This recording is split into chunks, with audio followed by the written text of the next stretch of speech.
I almost brought us in on you saying that, Roach. But anyway, good evening, everybody, and welcome back to another episode of the... I just accidentally paused all my music. There we go. Of the Elendor Chronicles. I hit some sort of hotkey. Yeah, it's been a while since we've done this show. It's been 2 weeks. It's been 2 weeks. Funny enough, this keeps happening. We do apologise. The release of No Step Back got the better of a few of us, so we had to. We took a little unscheduled. Oh, you beat me to it. Damn it! I was gonna do the same thing.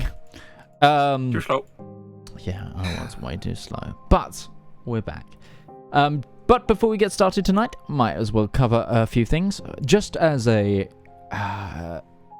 shout out to our returning supporter of the show, Sirenscape. Thank you to Sirenscape for allowing us to use your wonderful app to bring audio to our table. The audio that we can send across the internet to various places, such as insert blank European country, insert blank North American country, insert UK, insert other. You know, we can do that all from our fingertips, because not only is this app available on the PC, it's available on your iOS devices. And you can find out more by going to sirenscape.com. And yeah, you can get 20 free sound sets to get yourself started and have a wonderful time setting a brilliant atmosphere for your D&D table. Other than that, I don't think we actually have anything else really to cover, other than that we apologise for the last week's sudden cancellation. But let's get on with tonight's episode of the Elendor Chronicles.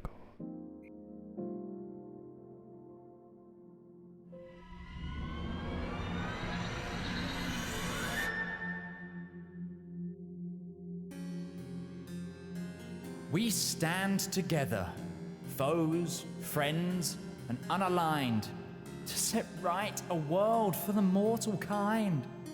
At this, the apogee of all the bloodshed, this great summit where fate hangs her solemn head, it is up to I to duly justify what will happen to those from heaven high, from down below in plains of such hatred.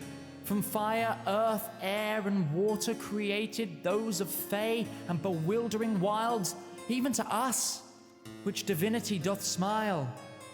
So I put to you, the immortal titans vanquished, I say leave with honor, or be banished. For those that leave with their heads held in dignity may stake their hold on mortals willingly placing their faith in your sublimity, yet those that refute my generous overture, those who would see to destroy mortal love, art, culture, their freedom to choose, fight, fail, laugh, and grow, I shall strike them down with a banishing blow. Those that shall not heed this decree for warning will find their flock in despair, mourning the loss of their god, for I will cast out that rebellious soul without a doubt. Your time is over. All is said and done. The war is past us and the battle won. So, hear my decree, or forget your litany, for now is an age of true brilliancy. The past is the past. Your dominion is all but your.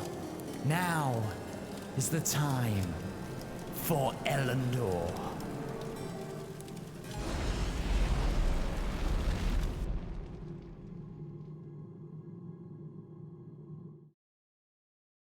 So we are back. We also, just as an update to our system, I've got a laptop now. So all of the DMing will be done on my laptop, so I won't be giving any sneaky extra hints away to chat now. Ha ha ha ha. Aha, aha. But who would like to do the recap for this week? I don't mind doing it. Yeah, it's probably good because there was a lot of Zepp interaction for this one. So take it away, Mordred. Yeah, so the beginning of the previous session, we continued the battle against the Ladrin and the various knights and scouts that were there. We ended up capturing one of the knights named Sir Dillamore, who was sworn fealty to the Eladrin and would have to stay guarding the resting place of his fallen lord. So he's basically going to be camping out in that glade. The scout that we captured was called Ilmis, and we talked to them both, interrogated them, asked them how exactly they had found us so quickly, particularly because we were still on the road. And they said that they'd been tracking us using the agent's body, which we still had in the cart. They were after the weapon. They didn't really know much about what the weapon was, and they didn't care at all about the ambassador who had been killed. They were literally just interested in the weapon. They talked about Lord Vicatus. Oh, that was the Eladrin, right. Who told them... Wait, was that the Eladrin? Yes.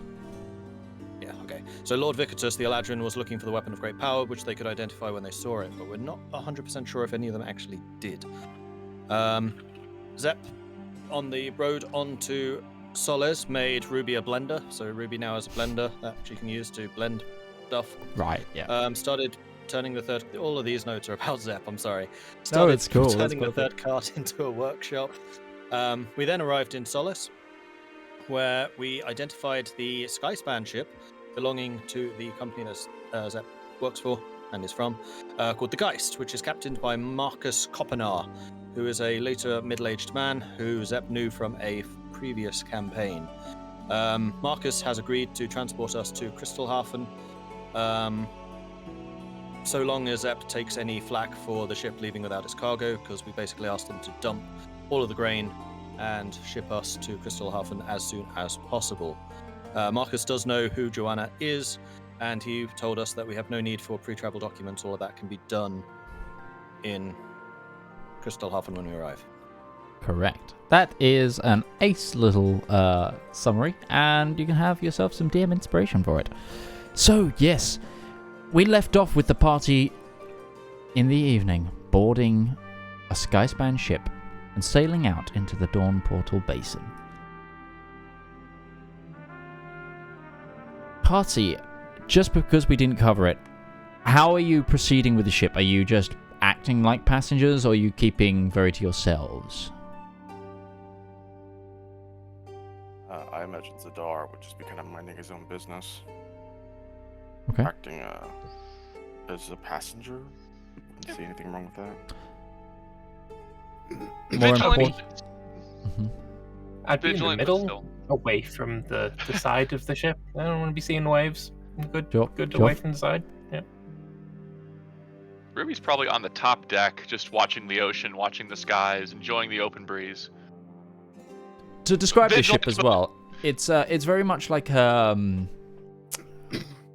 it's like an extended. It's like a schooner, but like kind of extended in the center. Okay, for non-British people. Schooner's universal. Yeah, a schooner is like a so it's a four-mast sailing ship with a very a very pointed front, Right. and it's quite low to the ocean, but there's a lot below the wave with this.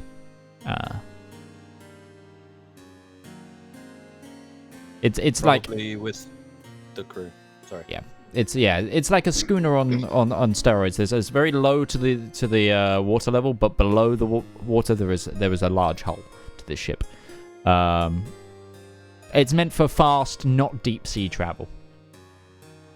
Really. And They're very sleek vessels built for speed. Yeah. This is thin and long, and you can tell, Zepp, that because this ship has a lot of gnomish elements to it, which is why it's so able to have so much below the waterline, and store so much, yet keep its speed. I'll be doing what I can to make whatever improvements in Zepp's way that he usually tinkers with stuff. He's tinkering with stuff. So, we've covered the fact that Johanna is slightly disguised. Are you telling her to just continue to be her disguise now that you're heading into, Legrandland territory, or what's going on with Johanna? What are your orders? I would like to think that the group probably get together on this one, but I think Johanna should be minimizing her contact with anybody as much as possible until she is delivered back to her family. The chances of her being recognized while in Legrandland are significantly higher. If as many people here are as long-lived as Zepp is and the captain is. Well, to point out that the captain is human. He was just a kid when he was serving. Sure. Before, and also, but he is now late 50s, early 60s probably. Okay, but either way, she was not kidnapped altogether that long ago. Chronologically speaking, there will be people that will recognize her. And Crystalhafen is more of a gnomish place. It is probably one of, I think I'm correct in saying, one of the bigger gnomish cities. There will certainly be others of my age, maybe even older. You would know this. This is so when the gnomish migration happened, it was basically a city that was given to a load of gnomish elders, and their guilds to run their crafts out of. Your family being one of those elder families. As much as I trust my countrymen, she was stolen from Lederungsland. It is entirely possible that there are still other agents present there.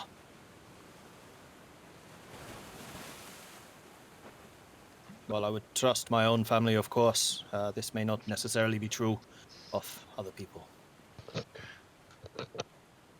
We don't know who we'd be running into, who might be bribed off, paid. If the elves knew we were going to Celeste, it would not take them a whole lot of time to deduce where our next destination would be.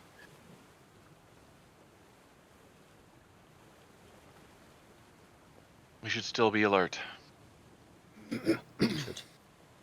As soon as we arrive, I will try to contact my family and try to enlist their aid in this. Let's not lose our complacency. Okay. So, you go about settling in, trying to look like somewhat normal voyagers, but the crew are wary, considering they were asked to essentially dump by the quartermaster and the captain to dump their cargo in favor of you folks. There is a note of curiosity amongst the crew, and crew is a mix of gnomes, humans.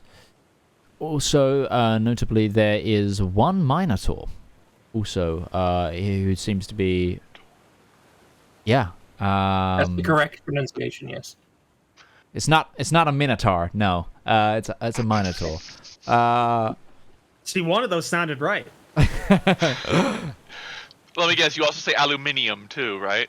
Yes, we are indeed Stop it. better at Stop it. pronunciations. Both That's the are place for valid. discussion, guys. But anyway, let's keep going.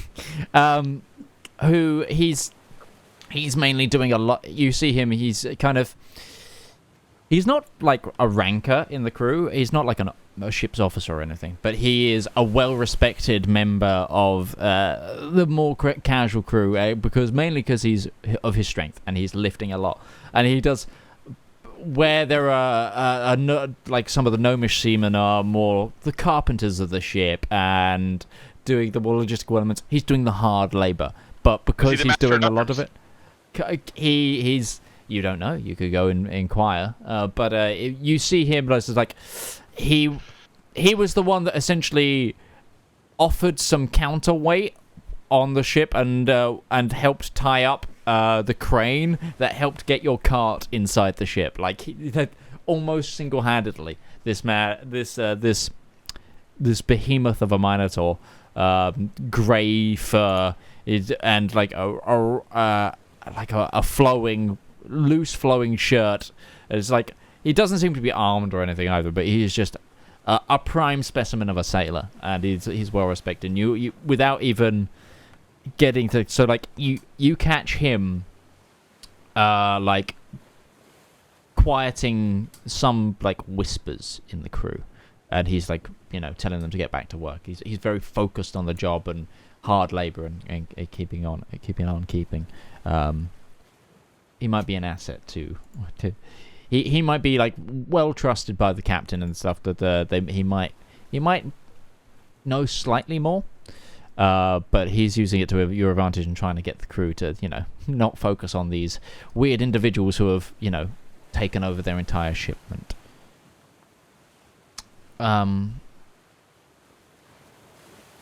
It is about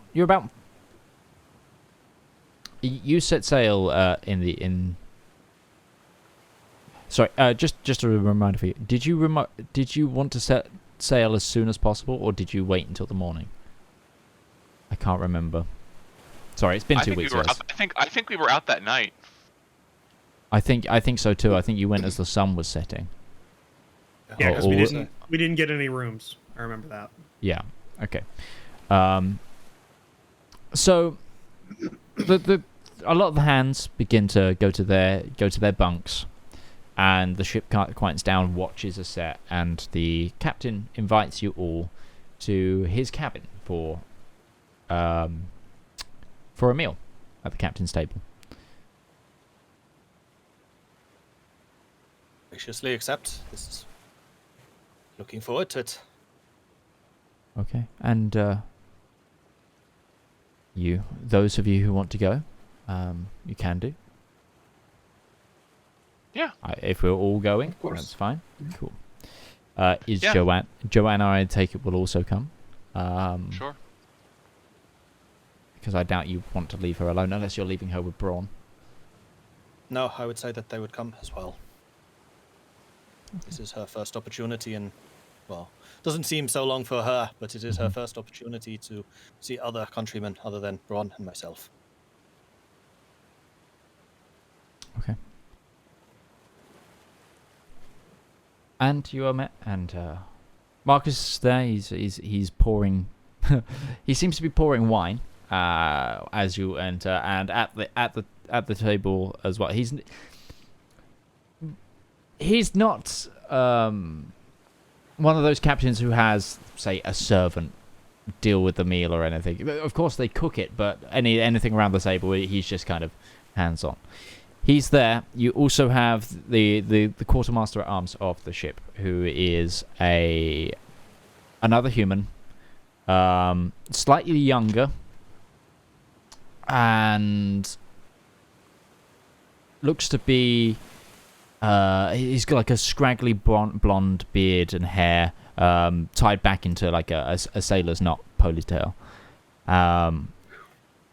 But he looks like a natural-born Lake Grangslander as well. And the first mate, who is sat at the table and seems to be a slightly... Yeah, they have a slightly fed-up expression on their face, and they're a younger-looking gnome. But you all sit down. Meals are prepared. Thank you for inviting us. Well, She was just to the captain and first mate. Well, by all means, you are guests on the ship, and you are with a sky span. It would be awful not to. All the same, we appreciate the hospitality. It has been some time on the road. To be among friends like this is nice. So, how did you, if you do not mind me asking, come into each other's company? We were apprehended by a criminal organization and brought to Redberry. Alright, we're just coming out with it. You were in Redberry? Well, it doesn't... This is the first I've heard of a mass kidnapping of that kind, but Redberry is Apparently Redberry. they do it fairly often. We were not the first. Well, as No I shit. understand it, they were like half of us were the wrong target, so it wasn't a very good one. Wait, So, you're gonna have to run that fun by me. Well, one of us isn't here. There's a raccoon person named Kiffis. He went off to do his own thing. Reynard here, I believe, was the wrong Reynard. I think, Zalma, you were by circumstance, I think? It was the... No, they wanted me for my disguising, which I can no longer do, which is quite funny. I think it was one of us was by mistake. Zedaar? No? You're muted. Kiffis was by mistake. Kiffis was by mistake. So it was just the two, and now one. You also noticed that in the conversation that the gnome is looking very... I rolled. They are not hiding it very well. They're very apprehensive about what's going on. They seem to be eyeing everybody up, not saying much. I eye him back noticeably. And then was he the first mate or was he the quartermaster? He's the first mate, but you give me a quick insight check, Zep. Okay. Skills. Insight. Ooh, I am actually trained in this. And that is a natural 20. Yeah. He is a gnome. I understand this. So what you get is that Marcus is very much more comfortable with the quartermaster and treats the quartermaster as the second in command over the enlisted first mate. It seems to be quite young, like young for a gnome as well. Kind of, you get the impression it might be an experience thing, or the fact that the captain himself is essentially a corporal in Goldbrand and was like rose through the ranks himself. Both militarily and in the merchant navy, but the first mate might be newer to the ship, and definitely looks a bit fresh. But there's an air of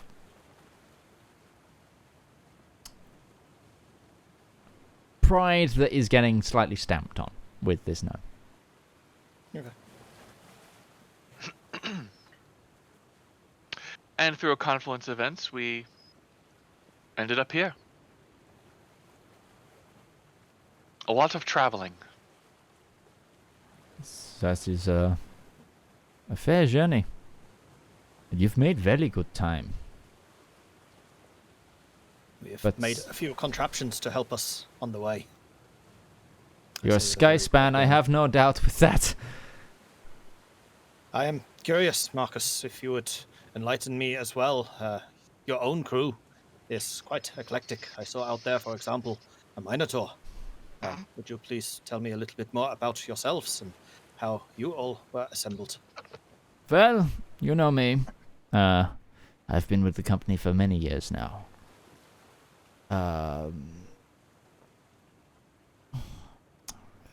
Sorry, changing note page. And I tend to grab most of my crew the same way I was selected. I like to pick merit, skill. We have...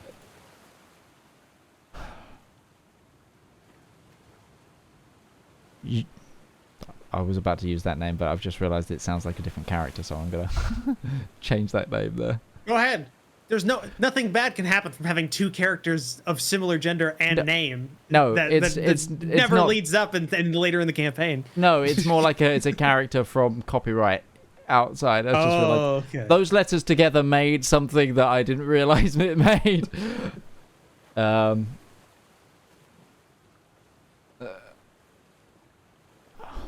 Master Shortbelch over here. He is new to the crew. Oh, that's an unfortunate name.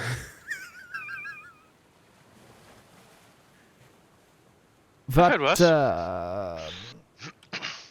the lad seems to be picking things up nicely. And he comes from a pretty good family, so. And, you know. You are indeed lucky to have a captain like Marcus. I served with Marcus myself back in the day. He is a good man, and he will set you on the right path, I am sure. How long ago was that, Zap? Question. Look at my own notes now.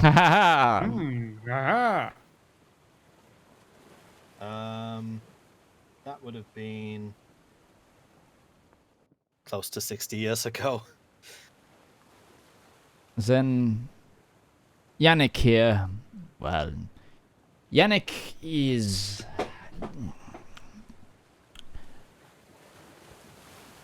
Yannick. We know him. Yannick and my sister go way back. Put it that way. 50 years ago. Maths. And. Well, I wouldn't sail anywhere without Yannick anymore.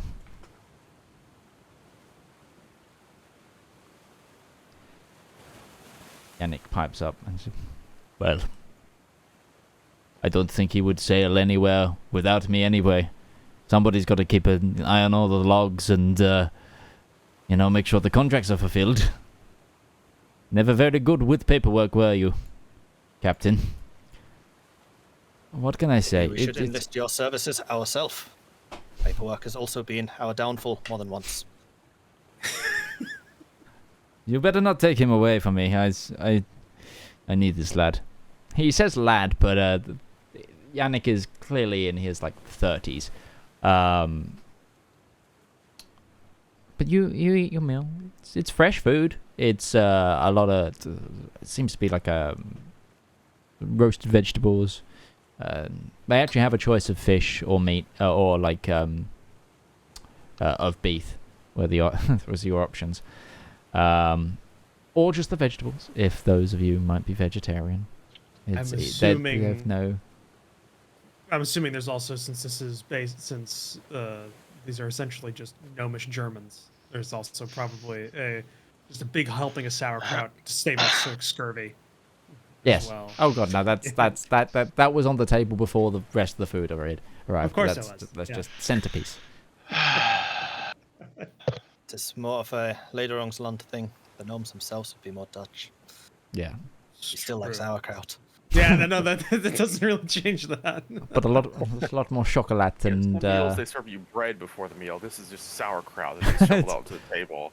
On hardtack. Sauerkraut on hardtack. You know, if sauerkraut's usually quite wet, it would loosen up the hardtack. I think that would actually work. It'd be like a mush. You'd make like a bread porridge. like a sauerkraut porridge. Captain, if you would like, I am quite adept at cooking. I could spend a day in your galley and perhaps help the crew prepare meals. Something. I will not turn that one down. The one. We don't exactly have a set cook on this ship. We have a few people that kind of rotate, and luckily tonight we got one of the better ones. Sure. What is it with you, Ruby? Is that just a thing? Is this a hobby you're starting? It's Zep can do just about everything, okay? What can I do, really, aside from smile and talk and occasionally light things on fire? You can blow people up with your mind. What do you mean, occasionally? Yeah, also true. All I'm saying is I would like to do something other than hurt things. Maybe nice to help people. So you're going to start cooking so you can burn things that aren't people. I don't know you, but this is sounding a little bit harsh. Yeah, Ruby just flips Valmir the bird. It's a straight up insult. Let's a lady have a hobby. No, I'm not. I wasn't the one deriding it. I was just questioning it because it seemed out of nowhere. We had the whole food macerator being made or whatever it's called. I really think that the best caught of every day. The alcoholic watermelons. Those were good though. Can't remember. See? My point is, sometimes a good meal is the difference between life and death. And they say an army marches on its stomach. I'm sure it is the same for an adventuring company. We had some horrible rations in the Navy once, about probably 38 years ago. So I can appreciate a good cook when we see one. Yeah, it was the herring. It had started to go off. It became mushy in the tins. I remember this. Disgusting. My tinned father once herring. described something they called the How'd you double know? dragon. You don't want that on a ship. I think I get that one. We're eating. Well, as you finish your meals, unless there's One anything. thing I like through the course of the conversation, I will like to pry a little bit more into Master Shortbelch, find out where exactly he's from, Sure. how he joined the crew, like what his career has been so far. How and depressed if is he? possible, like try to lighten it a little, because I can tell he's anxious and he's a fellow gnome. I feel for him. Well, Master Shortbelch is from Volstein. Originally, his family are brewers by trade, but him being the second son, he is not in line to inherit. So his father bought him an enlistment into. Well, he was trying to get the Legoland's Land Navy, but instead got the Merchant Navy, whose then contract was bought by Skyspan, and he has been assigned to this ship, rather than being picked by the captain. But because of his credentials and his background, because the Marcus beforehand had essentially refused paid rankers, but it kind of got enforced on him due to a few discrepancies with Marcus's recent work. So he's kind of been put on the ship kind of as both a leg up for this kid and also for a punishment for Marcus.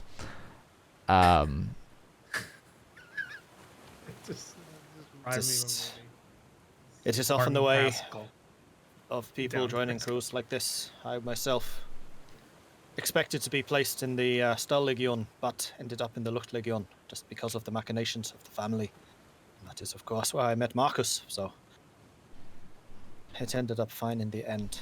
But yeah, we'll learn a lot here. Well, I can say is that I far prefer the ocean than I do the sky. Never did get the hang of the heights up there. Anyway, but Just your meal don't continues look on. down.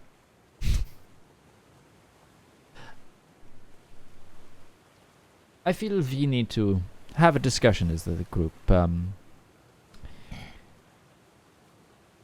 If you two would excuse us. And the first mate and the quartermaster get up and leave. They don't. Whilst they're resistant, they don't. You can see that Marcus has enough of a gravitas that nobody questions him and his decisions as captain. But the meal is done. They leave.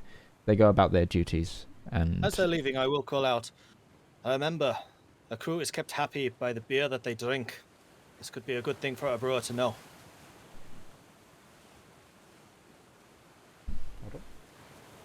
different PC now. I need to. You can go write that down. He takes note.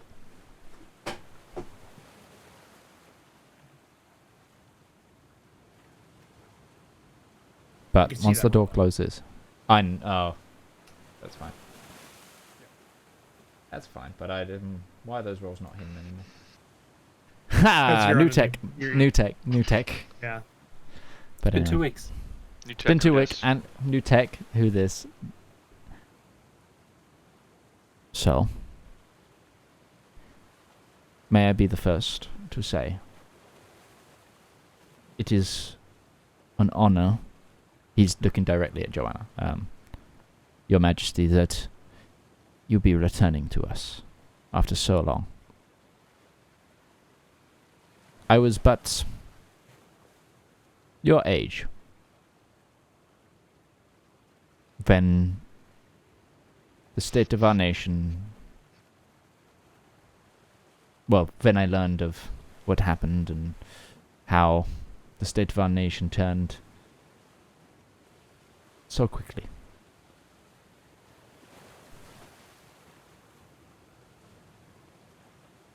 And I hope sincerely that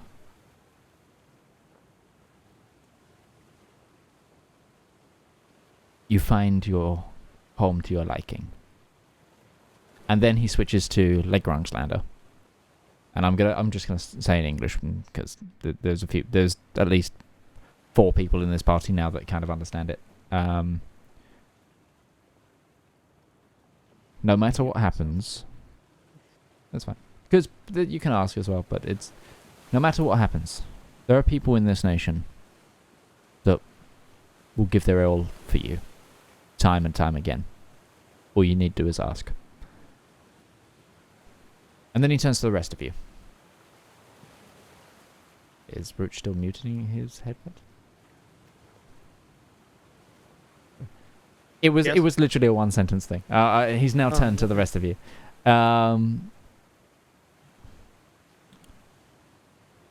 Should? Darius, do you know what they said? Hmm? I don't know what they said. I'm speaking Legrangslander, I don't know. No idea. Nope. He was saying that people would always be supporting the family that Johanna is from. There are patriots among our number. That makes sense. God. If I may be so bold, things are going to look fairly weird.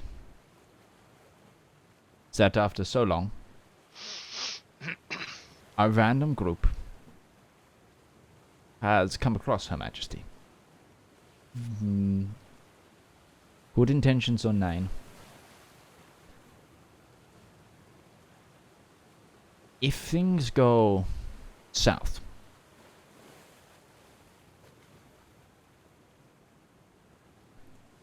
you can trust me and my crew.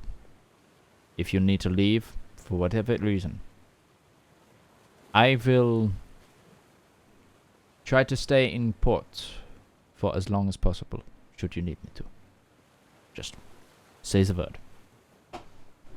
As I understand it, once we arrive in Crystal Hafen, we're going to be moving north to Rechin. The idea is to get her back to her father. What happens from there is up in the air. Rechin is a port. I could meet you there. She'll look towards Zepp. Do you envision problems like this then? It has been a while since I was back at home. It's not getting you in the country. It's...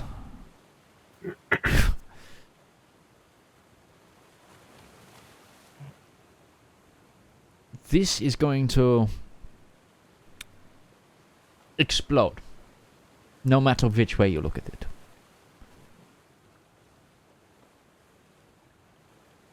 Her Majesty here has been gone for a long time, and a lot of time, effort,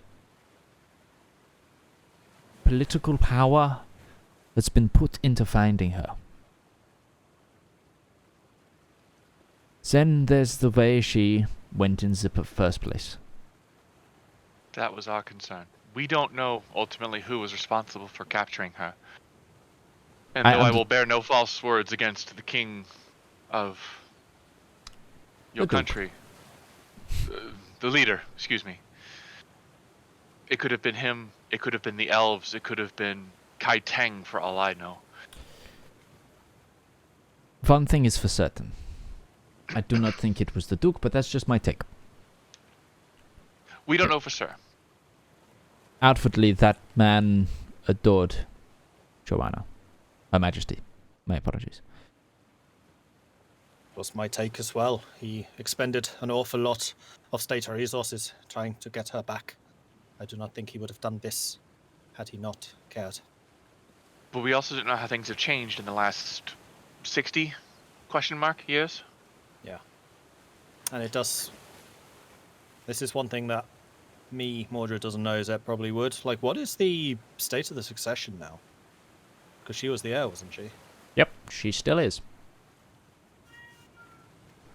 So there's been no decision made about succession since? Okay. Nope. With And Johanna's disappearance, the transfer of power would be changed. Just as now. because you'd know this as well, the Duke has since become very much a recluse. Stays amazingly in his palatial quarters and his workshop, leaving the running of the country mainly to the council, essentially. So by my memory, the Duke is also exceptionally long-lived. Correct. And he is a human. Mm-hmm. He is... Maybe not anymore. Like there is more to his longevity than just being naturally gifted with long life. There's clearly more going on. We knew he's a magician or mage of some kind. He knows magic, so there's plenty of explanations, but he is an exceptionally long-lived human. To diet put rich in antioxidants. he is essentially the founding father of Artifice. Is the way to explain it. To put it into perspective as well, because this is also something that Zepp would know. A lot of the early textbooks of Artifice is essentially comes from the Duke and his learnings with communities that came, improving his own studies and learnings through like the existing magics and work of various people that came to settle Logrong's land. There's a lot of elven magic influence, but also gnomish, and he takes from that and builds upon it quite literally. And since then, there have been other practitioners of Artifice, but he is essentially the original. Vinci? Yeah, he's the Da Vinci. He gave life to the Warforged. He is like out of character. He's totally a cyborg at this point. I don't think that's why I started laughing. I was like, I just had this picture of us having to fight him in a boss battle and hitting him with like a big spell, and he just like raises up the Terminator underneath. Yeah. I was thinking the guy from Hellboy that's replaced all with cogs and gears, just sand comes out just at that point. Like, maybe he's not human, but he's a gnome piloting a human. Zepp has might be. Has there been a successor named, or who's next up if the king passes away? The Duke, no. Duke, sorry. As far as I'm aware, and this is the line of my own thinking as well, there is no successor named. She was always to be the heir. Which brings up another point I think I've accidentally come upon. History shows that any rapid change to the order of succession is always rife with turmoil in any kingdom. I can only imagine that those who aspire to power inside of Lagran's land are going to be quite upset to see her return. Does the Duke have any siblings?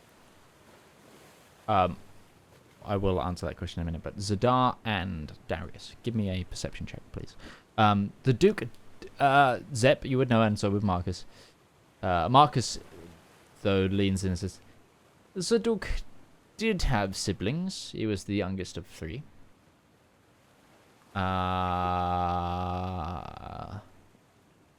You're not very familiar with Lagran's land history, are you, Master? I am not from these parts. No, I can see that. But quite a long time ago, Lagran's land was run by a tyrannical ruler. It's the original Grand Duke. The original Grand Duke was toppled by his third son, following the subsequent death of one of his sons and the removal of the line of succession of the other by unfortunate forces. In a bid to save the population of Rechin and possibly Legoran's land from this tyrant, a young 19-year-old duke pushed his father from the battlements. It is a day it's a day that has become a holiday in the nation. Not out of glory, it is a day of remembrance. But since then, we have followed the Iron Duke for the last 300 and something years. Well, as far as your request, I would hate to inconvenience your crew for anything, but you follow the same line of thinking that I aspire to, is always be prepared for something that might happen.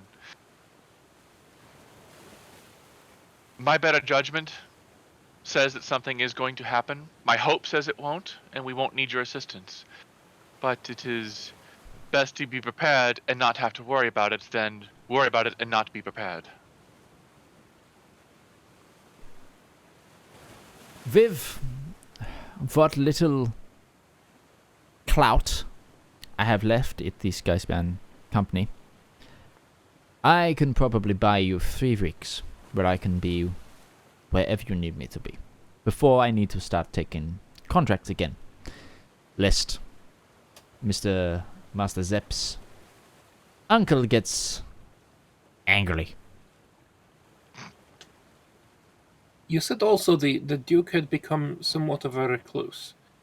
How are we going to get an audience with him to say, oh, hey, look, we found your daughter? To walk into the palace with his daughter, I think the man will appear. Yeah, but just getting into the palace, as we have already established, there may be other contenders who may not wish to see her return and would block us. I have been thinking of this. If we have to jump through hoops to get there, and the hoops we have to jump through are the people who are trying to keep Johanna away, that is going to make things very complicated. I was actually thinking the way to my own heart is invention and creation. I suspect it is the same for the Iron Duke. Maybe hold some kind of competition, an artifice competition. I suspect he would be interested in seeing this. Marcus, you are far more in tune with what's going on in Legolas land than any of us, because you have been spending your time there immediately. After Johanna, who is set to rule in succession? Assuming that she cannot assume the throne, who falls into power? Well, if the Duke did suddenly pass away, it would probably fall to the council that run the standard day-to-day of the nation as is. Don't suppose you could give me a list of who they are and a little bit of information about them? I can... But you are free to just actually like write down and give me, Midge, instead of having to spit it all out here. Hold on.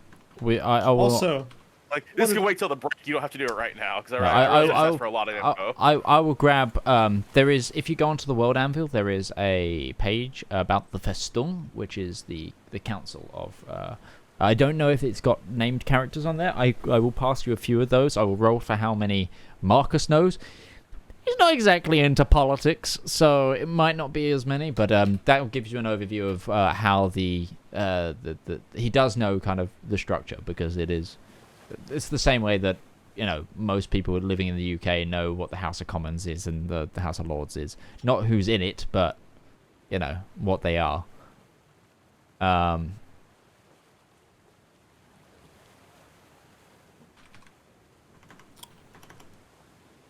Also, we both rolled our perception check, just in case. Okay. Cool. I will check up on that. So, both of you notice that Johanna looks very pensive and is kind of really thinking. There's a lot of information being spoken about her and around her, and she looks deep in thought. Something on your mind, Johanna?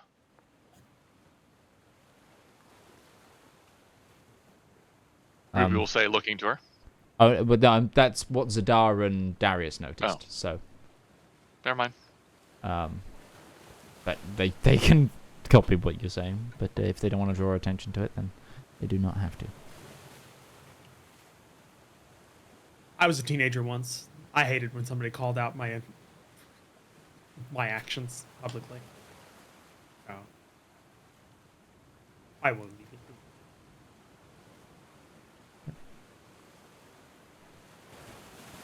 And Zedaar seems. I think Zedaar's reading the list he was given. So.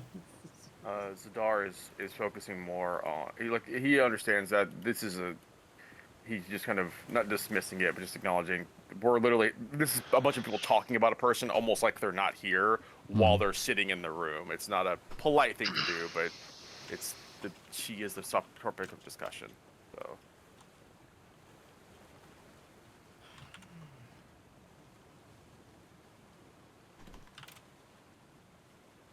How long until we reach Crystal Heaven? We will be there by tomorrow. Excellent. Quick. There is a good wind behind us. The desert winds do provide a good breeze. Yeah. I'll be glad to get off this boat. No, Do you not offense to like your the boat, ocean? I hate it. No, He loves it. I hate it.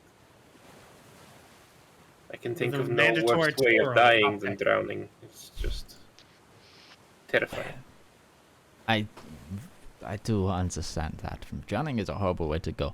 But also, so is burning up in a Sword big through the sky gut. fireball and then falling to the ground. That almost happened to me once, and well, you can see the scars. And since then, I have never wanted to get on a skyship.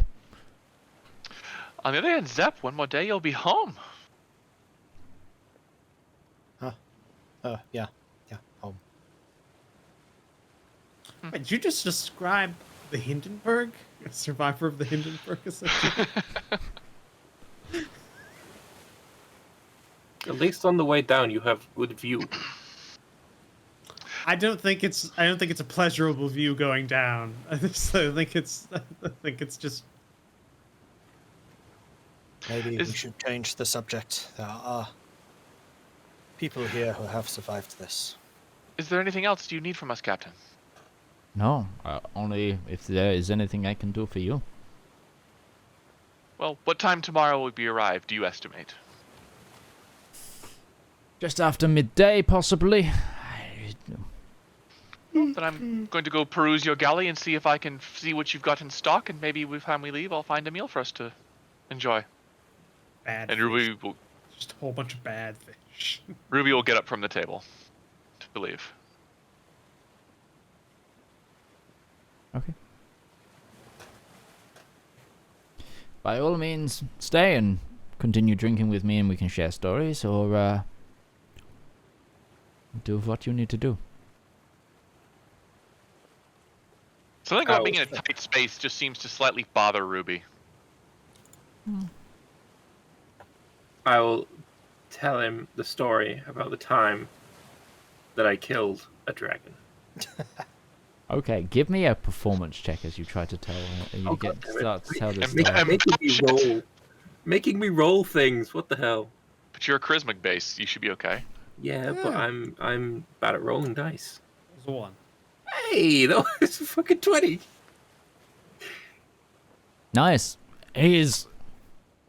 So, the stories of what happened at Compound, and then you were attacked by dragons again? Yes. Yep. And you were there for both of those things? Yeah, I killed the red one, and then I almost killed the green one, but then I killed it with a bow. the final blow. Really went to- shitty bow. I had stuck it in the I use it to throat kill with rabbits. I'm gonna make my halberd appear. It's like I stuck it in the throat with this, and it was bleeding and trying to fly away because it was scared of me. And then Darius here fired arrow. Take out this little dinky like practice bow. And apparently that is what counts as a kill. Hit. He like hits the table. Isa, that is a very good joke. Oh, you have the worst luck I have seen since... Well, me. Yes. Yes. I will say one thing. You definitely want to play dice games against Valmir. I no, we do not. I do not. No, who you should play dice I've got games some with player is dice Braun. right here. No. Yes. I have do not met the gamble. man. You do not go gambling with Braun. No, you need to. No, I served with the man. I know. Man's a machine, just on the slots. We once lost an entire week's rations to that metal man. He doesn't even eat. I ate very well that time. Okay, I was gonna say, what did he do with them? Just like, did he hoard them just to be a dick? Like, I have all these rations. What do I do with them? It's just like... So, the one name that he does remember is he remembers the current head of government, Zedaar, which is Chancellor Siegfried Frucht. just equivalent of just naming the prime minister. Yeah, essentially. It'd be nice if we could get these in a hyped place. I could get the name. I will type them to you in the It's the medieval world. in the It's all in the phonetic. I could not find them in the world level. That's fine. I'll send you a link to this. It's here's the main page on Legrand's Land. It has a breakdown of the Festung and what basically it's broken down into 3 parts: the Messer, the Mantle, the Mayor, which is various councils. I will regale this captain with the story of how I single-handedly killed a commando from whatever that nation is that was chasing us. Give me a performance as you tell your story.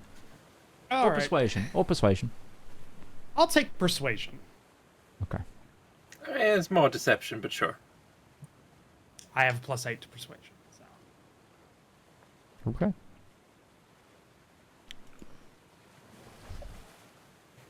Same bow. You all do not get rid of that ball. It's probably far better than you're making out for it. You No, all I could break sounds this with like bare you hands. again that you are either a magnet for trouble, and I am going to be glad to get you off my ship, or you have just got some really dumb fucking luck. Yeah. Well, I'll tell you about dumb fucking luck. The first time we all fought together, we had to go down into the sewers underneath Redbury.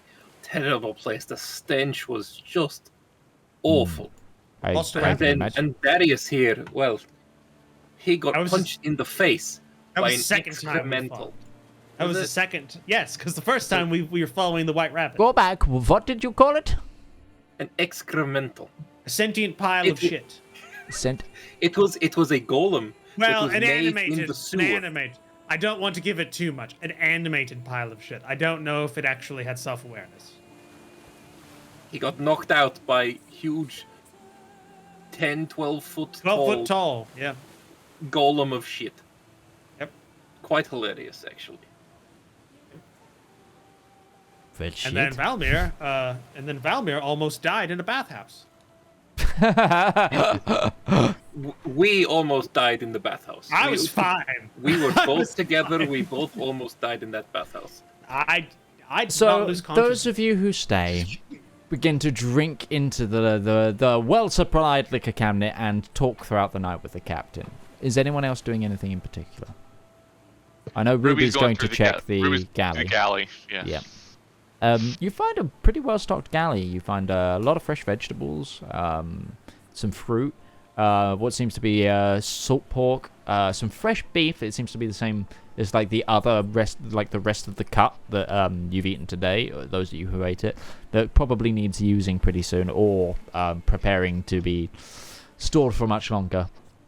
And then they also, one of the sailors walks past and he goes, normally we do a fresh catch every morning, see what we can pull out the bounty of nature.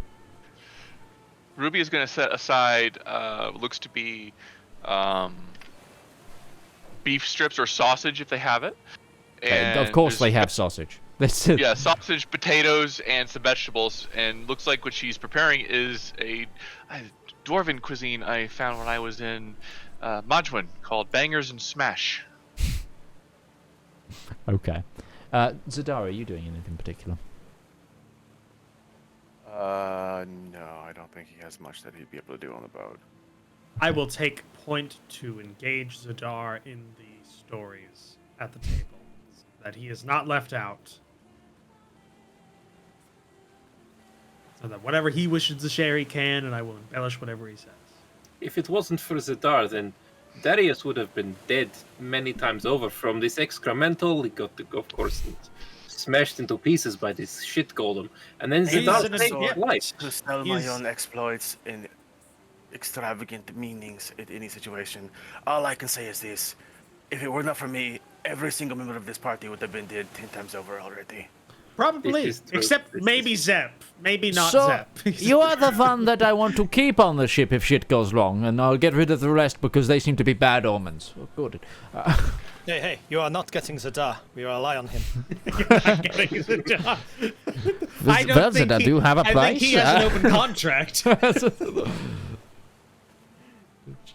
Technically, you would not be losing him. It's your company. Well, we would have to become a deserter. I mean, you're a military man. You know what desertion means, But you find, Ruby, you find what you need to create a meal for tomorrow. And the rest of you enjoy an evening off. And eventually you take to your cabins.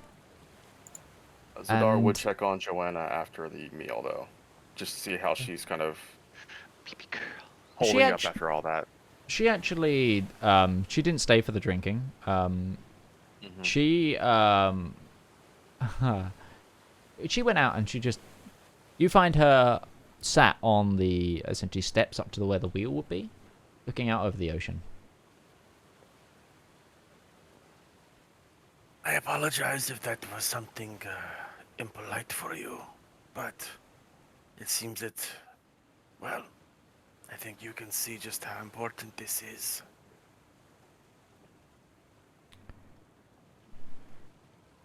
It was not impolite. You are right to talk about what is going on. I've just been... This journey for me has been a journey home. It feels so strange that my home could be dangerous for me. It is a lot to take in. Yes? I know that if I were to try to return home and find it almost a different place than when I had left, it would be unpleasant, but I also wanted to say this. This is your homecoming. This is you coming home to a people that I imagine the vast majority, and Zedaar's keeping an eye around to make sure there's not any immediate sailors or anyone just standing nearby listening in on this. You've got this with a passive perception. There is no one on deck bar that Minotaur from earlier who is patrolling with a lantern. And Zedaar's not being overly loud either. This is yours. We've managed to get you home, but at this point I feel like you should also be having a say in how this goes. I know you've trusted our judgment, but we should also be willing to listen to your wishes, because getting you home is sort of our job, but ensuring that, this goes smoothly for you is also yours. So if you think there's something that should be done, I would be remiss if I did not acknowledge that we should listen to your wishes in this endeavor.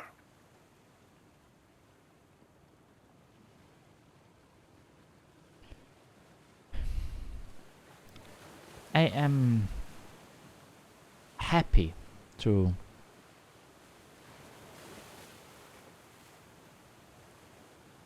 go with the wishes of the party in terms of safety.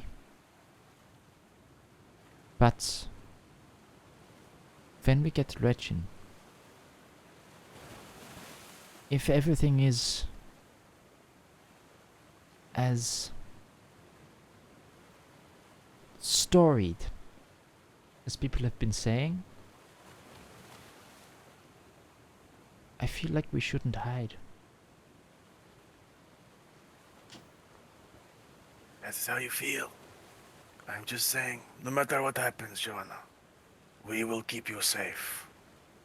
Whatever decision you make.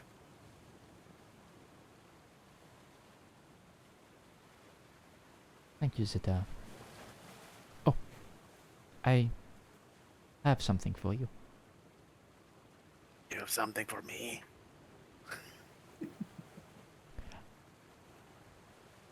And she pulls out something wrapped in paper, tied together with string. And she hands it to you. It is a gift. A gift. Shall we to open it? You can open it when you like. I would like to see it though, when you do. Just. I can't very well. He'll just gonna very carefully like start to pull the strings undone and start to open it in front of her. And what you see is, it seems to be made of what seems to be. It kind of catches in the moonlight as soon as you unwrap it. Smoothed and unnaturally forged in silver is a small clasp of what seems to be like a silver dragon claw. I took some of the party silver and, well, I got to imagining and I made this. It's to go on your cloak. Yes, it is. Zedaar's gonna hold it up and kind of examine it. Ah. Interesting. Zedaar's gonna take a moment to kind of affix it to his cloak and kind of pin it together. It is very beautiful. Thank you. I'm glad you like it. And even better to be something that even when we are apart, I will be able to remember that you have given this to me. A beautiful gift. Oh. She kind of jumps from the top step and kind of hugs you. I'll just pats her on the head, being the 6 foot plus monstrosity that he is. Oh yeah, it is literally. She cannot get she barely gets around the front of you in terms of like her arm span. Well, I'm going to go to bed. Good night, Master Zedaar. Good night, Johanna. And she goes below deck. The rest of you find rest eventually. Are any of you doing watches? Are you adding to the watches on the boat, or are you letting the ship's crew? I'm getting filthily drunk so that I can sleep. Because I'm on a boat, and that's not where I would like to be. So I'm blacking out. As usual, I touch not a drop of alcohol, and I am going to be the last watch because I get up the earliest out of all of us. Okay, so you are going to do a watch. Yeah, the one right, like... Ruby's right at the gonna end. sleep. Genuinely enjoy some sleep. I guess don't think- I was also meeting with Johanna, so Zedaar will take the first watch, just because he also wants to enjoy the night in the sea, because I think he's starting to realize he also does enjoy being on the boats. They're relaxing. I don't think Darius knows how to relax. Have you ever slept on a boat? Those things are so calming. It rocks you right to sleep. I have the equivalent. Me I've been in the back of a personally, semi yeah, I actually really like it. But I fucking hate it. like an 18-wheeler driving and not being the driver, like just being in the back, like you can't stay awake. You just like go to sleep. Like, Yeah, some of the best nights of my ever slept were on a ship. What? Come on. During your watch, Zedaar, the Minotaur actually comes up to him. You know, he goes, "It's been a long while since I've seen anyone of your kind around here. What brings you to this side of the world?" Mentions are actually has to look up at the sky, considering Minotaurs are probably Yeah, at least 7 foot tall. Oh god, this guy is like 7'5". He is huge. Yeah. Rare instance of Zedaar being shorter than someone. It is a long story. But needless to say, the reason left me homeland is traditional pilgrimage. Well, I once sailed with a few Dragonborn. So it's, I feel like if we get into trouble, I feel like I can count on you.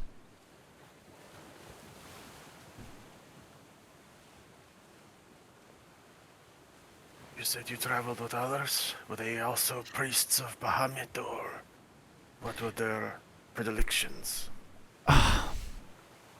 Not priests. Sailors. One mercenary. But all Atrians. They... part of a small company serving...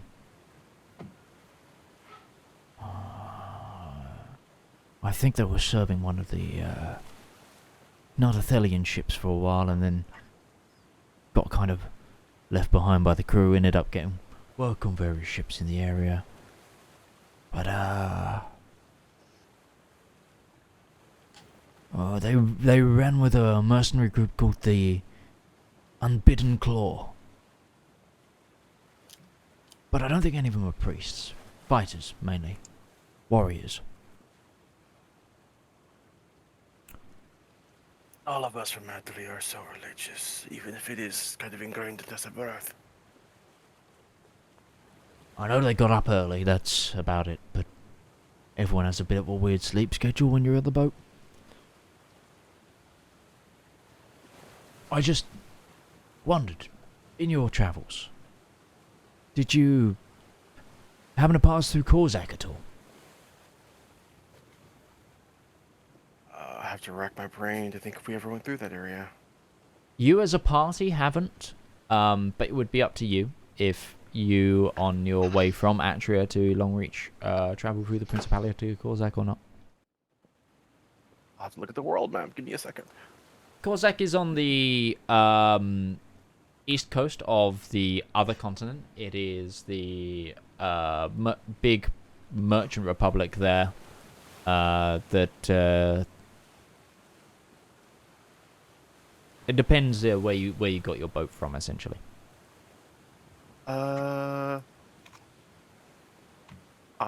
That is entirely possible that... Sure, I would say he would have probably made his way through Korzak at some point. Yeah. Well, if you did you happen to try any of these? And he pulls out a small bag of what seem to be sweets. But they are a bright red.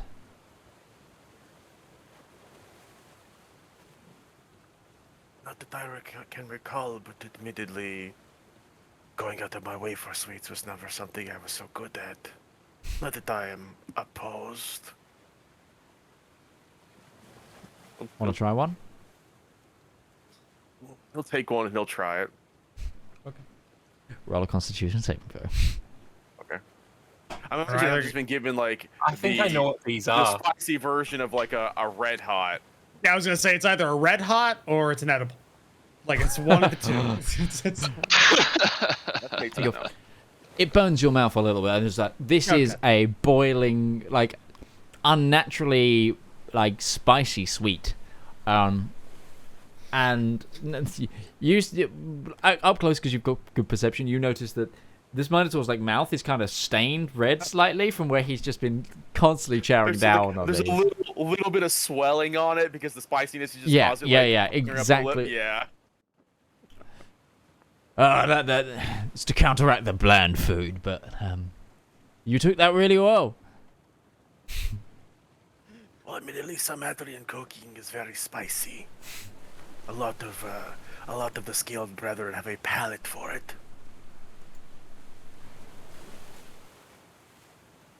Well, if you'd like any more, just let me know. But enjoy your night. You as well. I did not get your name. Oh, Alroad. My apologies there.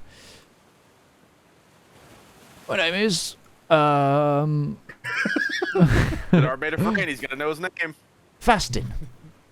Fasten. And of course, if you had not heard already, I am Zedaar. Nice to make your acquaintance, Zedaar.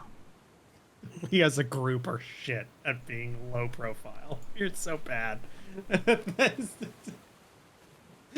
I'm a dragonborn. I can't No, be low I get it. profile out of Antria. That's you. But like, we start a conversation with, yeah, we were at Rapberry right around the same time when that elven guy got killed. Yeah, it does, yeah. What? Doesn't matter. We were attacked by the he asked Elendor me- Empire recently for the same reason. Yeah, no, I'm part of this. I'm part of this. But we're such shit He at this. asked me what I was doing here, and I said, I'm on a pilgrimage for my homeland. That's the most he got Yeah, out of me. You're fine. You're fine. But somebody's gonna come back. What, they said that? They said like we're easy to track. No wonder. No wonder. Actually, I'm surprised I haven't found it sooner. But the rest of the night passes. Those of you who do take watches, the ocean is calm. At one point in the night, you are passed by what seem to be Legoland's land and military vessels. But the area seems well patrolled. Ships do not seem to be much in danger. And morning dawns. You go about your daily routines. Your morning exercises being taken on the top deck of the ship, I take it. Ruby heads to the kitchen, I suspect, to begin preparation for a nice hearty lunch, as both of thanks to the captain and as a good meal for the crew. But as you are eating, and Ruby begins to dish out the meal, you hear cries from the deck of "Port ho!" and the crew get into action and begin to dock in Crystal Haven. Welcome, everybody, to the Iron State of Legoland's land. There's a picture of what she's making. What's it posts? I am British. I know what. Oh. Okay. Yeah, no. It doesn't look like. You said bangers and mash. smash. I was going to say bangers and mash is quite easy No, to. bangers and that's smash. not- It's different. Yeah. Clearly. I thought it was just a pun. I knew I what thought it Beggars was a Match pun. was even. I I thought it was a pun. I thought- Yeah. yeah, I thought it was a because pun. Dwarvish. It's Beggars bangers Match. and smash. It's dwarvish recipe. Yeah. It's different. It's the hero's feast, guys. It's good stuff. Wait, is this actually a hero's feast, or is are you? This is actually a It hero's is an feast. actual recipe in the book, Heroes Feast. Yeah. Oh, okay. Because there's a spell. I knew. I make sure. Does not have access to the spell hero's feast. Yeah, Ruby is casting a 7th level spell. Spell! Fifth level. What? How much money did you Dropping spend on 1,000 this? gold pieces for breakfast, because why not? Hey, you know what? Food will save your life. Ask my Sunday player. But you begin to hear the bustle of a town as you enter the port of Crystal Haven.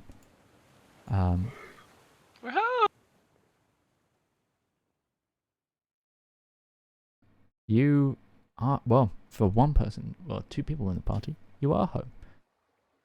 Zepp, the familiar shores of Crystal Haven, appear in front, like, you are very familiar with this, and all of you notice that you kind of sail along the front of the port for a while, and you do not dock where a lot of the other ships dock. You instead make port in a private area, surrounded by walls, and adorned with the crest on like the outward facing port side wall, the crest of the Skyspan Shipping Company. And you enter the private docks. There is a official looking gnome to meet you at the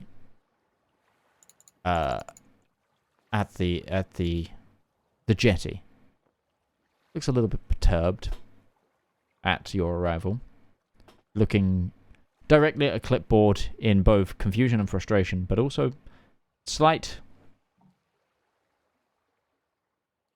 skepticism with them. But if none of you jump in... Yeah, like if Marcus goes down to meet the official, I'll join him. Marcus hasn't... Oh, the ship is still being... Moored, yeah. But from the side, the quartermaster goes out as... Yes, we know we're early. There has been a slight change to our plans and contract. Master Redbrow... the captain will be down to speak with you, but believe us, it is important, and you may have to get some different documentation.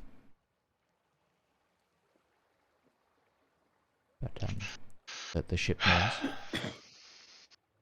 and the captain does disembark and begin talking to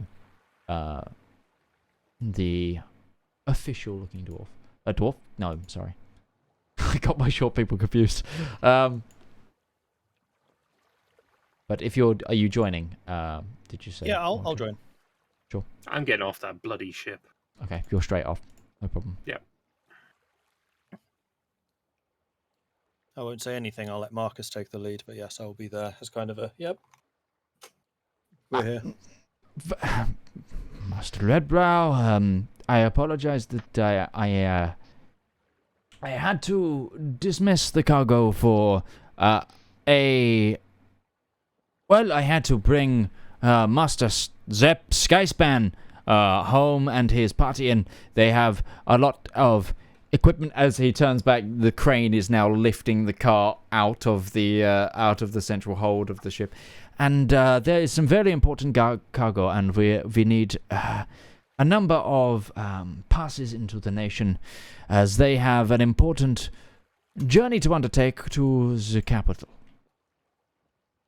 And the gnome ignores the captain, looking at his clipboard, and just turns to use him and goes, "You are Zepps Skyspan?" Yeah, I am Zepp, and here are my guild credentials and identification. Thank you. He just thump stamps. Your uncle will probably want to see you. He is at the manor. Good, and we will go there immediately. Very well. I will take it up with the captain here with the rest of the details. Everything seems a little bit off, but here is some blank identity cards for your workers. Just have them before you leave the gates. Skyfire Adventuring Company. Well, fill these in. Make sure they're signed in triplicate by whoever is in charge of the company. I assume it's you. And just have them before you leave the compound. Otherwise, we have to deal with the city council outside of things and paperwork. Yeah. Okay. Very good day, Mr. Skyspan. And welcome home. Thank you very much. Yannick, can I get a hand with these? Ja! Yannick assists you in writing out your identity your identity paperwork. Should you wish for this, him too. Question: are you all? He's good at paperwork. Yeah, no, he is good. He knows exactly what to do. The only thing he needs to confirm is what name are you all entering Legrand's under? Our own names, you mean? Yeah, each person has an identity form. Okay. Then so I'll use up Skyspan. Braun will use Braun. the rest of you feel free to DM me if it's anything different to your normal name. Ruby will use her his actual information. Ruby will use Ruby. No last name, your ladyship. I'm also doing the same. Okay. I'm just going with Valmir. Just okay. And you, sir. Darius, okay? Yes, Darius. With my last name, yes. I'm Okay, not good. hiding anything. Cool. And I'm okay to be here. I'm not breaking any. for the girl. Ooh. Does she need documents? She technically doesn't. She's in disguise still right now. Right. She's still in disguise, and it has been so long since we've used her fake name. I can't remember what it is. Yeah, gosh. It is almost like Johanna. Or no, That's her actual name. That's her actual name. Ellen. What is your name, too. girl? I'm going to muster my intelligence 20 crazy amounts of memory. Alright, What is her name? Yeah, that or say Marjorie. What did we agree on? Because technically, aren't you like the linchpin in that? I was One of these avenues has to present us with the correct name. I will. It will take me some time, but I will go check my notes. I was hoping one of you had it faster, but I will. If you're going to use her fake name, I will fill in her fake. Sophia Vendel. That's it. Yeah, there we go. Nice one, Mordred, See, on the first one. that's what I knew they it. I knew spell it was Sophia something. Vendel. I know it was something to do with her mother, and I couldn't remember what. And this is Sophia Vendel. Yes. Okay. And yeah, you are That's what she should be. you are met by the sounds of There it is. the town. I realized we gave her a fake last name. I found the Sophia. I couldn't find the last name. I didn't realize we gave her a fake last name. If I remember right, there was a lot of back and forth in that last name, so it might just not been written down. Just working through it. But It turns out it wasn't necessary. after about an hour of trying to get your cart and everything and all of your gear off the ship, you are free. You're in the we have the other Skyspan carts too? personal ship. Yeah, all of them. All of them, including the hundreds of pounds of coal that were also in one of the carts. There's a While we're reason doing you the had to paperwork- like get rid of the shipment.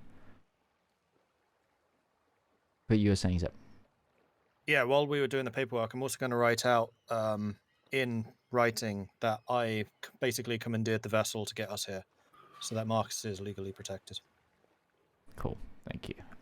He said, this might go a little bit away. But you are met by a compound. It is to explain it. Zep, you'll know exactly where all of these buildings are, so I'll explain it to the party. It is a fortified mini port within the docks of this town. There are space enough for about 7 or 8 ships. There is also a small. There is a small, and this is probably the first time a few of you have seen one. There is a small skydock for the skyships. It's not a major one. It seems to be more for company shipping, and it's not like a passenger one, but there is one that's attached to one of the far corners of the wall, the outer wall. Within the outer wall, there seems to be a number of warehouses, and then in the center there seems to be like a trade house. I'm trying to think of the way to describe it, but those of you who are familiar with the Revolutionary War in America, like the one of the there's the incident that ignited everything in Boston. It was like outside one of those sort of like a charter house. It's kind of like a combination of a warehouse, open market building, and like offices. And there's a clock face. And then to the right of the dock, there is what seems to be more like the entrance to a family estate. There is a gatehouse, and then what seems to be beyond a manor house within its own wall as well. So you've got a walled dockyard connected to walled manorial estate.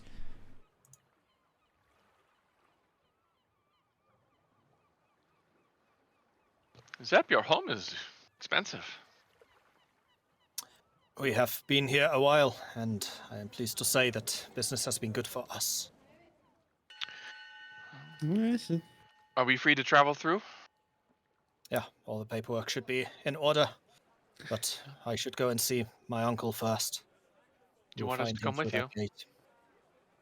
I think it would be good if we go as a group. Yeah.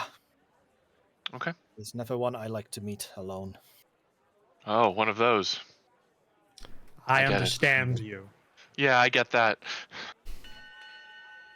It's funny how all the very affluent families are also the horrible Very difficult ones. children. Families can be rough. And Zedaar Reminder just that has a of this decent group, life. Everybody was an affluent family, and Zedaar was an orphan. And you have a great Yeah, like no, he's home very life. happy with his childhood. Yeah. Yeah. He didn't know any better. Zepps was fine. Yes, isn't it? Yeah, this is an entire Well, party we can't of all have that. estranged nobles. This the strange nobles, the party. And a priest. It's like, that's the group. The strange nobles and the It priests. wasn't a priest Name walking of to a our- bar. name of our biography there. Party biography. Three nobles, a guildsman, and a priest. It sounds like the beginning of a dirty joke. But anyway, you move through the connecting wall. Well, you have Mr. Habsburg. You see, guarding the gate between the manor and the docks is two Warforged of these, and I think this is the first time you guys have seen Warforged outside of Brawn. No, we saw one in The one in Johanna's caretaking cube. yeah. Oh, of course. Okay. In a Yeah. pocket bed. That one. Okay, I forgot. Yeah. Yeah, the one that I We broke. left him behind. I don't know what the hell he's doing now. The one we Memory broke serves, with he the wasn't riddle. real. Yeah. But he was an approximation. He was an automata that was created in the illusion. the flanking each side of the gate or the door. It's more of an archway than anything. They are in Skyfire Company colors. They they seem to have. At first glances, it's a pike, until you also notice the trigger mechanism by their hand. So, Zepp, you would know this is a well-known armament for Warforged. It is essentially like a pike with a single-use rifle shot in it. They are relatively proficient in, shall we say? And they stand at attention at the gate, but they don't hassle you as you go in. You think they might easily recognize a Skysman being with your party, and you move up towards. Give them a nod, like make sure that I'm seen. And also, I'm saying we're definitely going in here under power. I'm revving the engine up. Oh, you're going in the car. Sure. Yeah. Yeah. Cool. Absolutely. You go in, and you, as soon as you pass the archway, it is a beautiful sort of gravel path, adorned either side by perfectly mowed lawns, topiary bushes, all the way up to what seems to be a manorial estate. There was a beautiful manor house at the far end, and then seems to be another set of offices connected to the manor house on one side, and then stabling on the left. And it's a beautiful array of gardens. There's water features. pure money and affluence in this place. And then in the very center of outside the manor, as you approach, there is as the gravel pathway expands into more like a driveway, or essentially the connecting pathway between the buildings, and turns then into paved stones, is this fountain with the center of it aloft is a gemstone, probably the size of Zepps' cart, slightly light blue in hue, floating above the water, with the water features of the fountain sort of crafted around it, to create this beautiful centerpiece.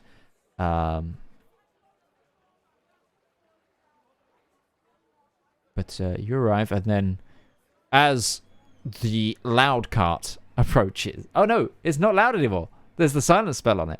The silent cart approaches... God, you guys need to make it make... Well, I guess the wheels still make sound. So it's not completely dead silent. Otherwise, it's like that whole... 40. Or otherwise, it's that like electric vehicle issue where you need to start making it like make different noises so people can actually not get hit by it. It would sound just like a normal cart, because without the engine, it would just be, a large animal pulling probably a kind of, not, I wouldn't say a rickety wagon, because this thing's being kept up by Zepp extremely well. But it's definitely like, it's wood on cobblestone. It's... Yeah. Yeah, but no, it would still sound like a regular cart because Darcy's still pulling it. Yeah. Okay. No, it looks like a normal cart. It's just a normal cart. Just a very fast, powerful, noble. Yeah, it's a normal cart that's just a whole bunch of steam and black smoke coming out of the top of it for some reason. Yes. And when you are greeted by what seems to be Zepp, you know who this is, but to the rest of you, it seems to be like a butler, house manager, a older, much older gnome.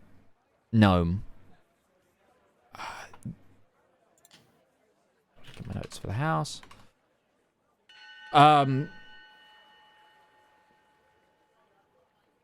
Who Zepp, is by the name of Corzim, which is Corxim.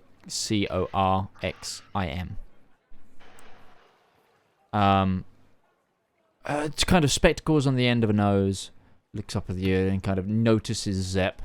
He goes, Master Zepp Skyspan has arrived.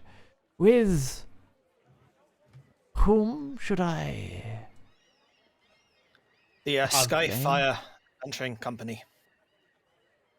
The Skyfire Adventuring Company. Okay.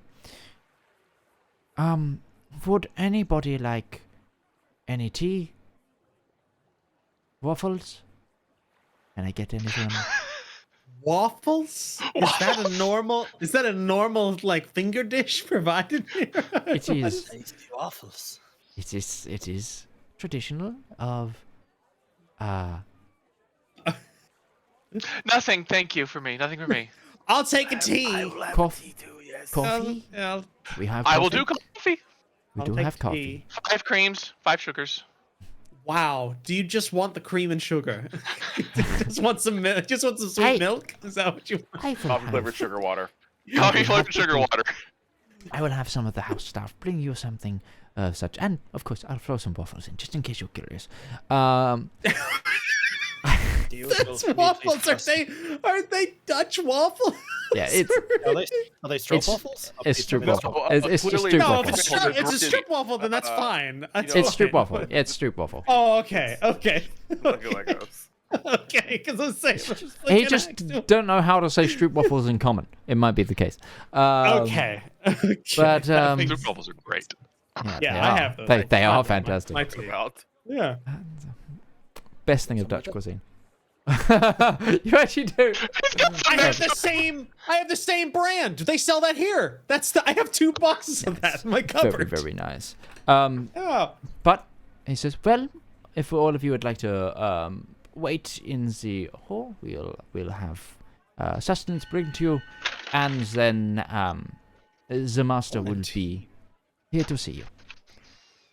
And he leads you Very in. much, cousin. Mhm. How have things been here in our absence? Very good. Numbers are up this quarter, as always. And the fleet is ever expanding.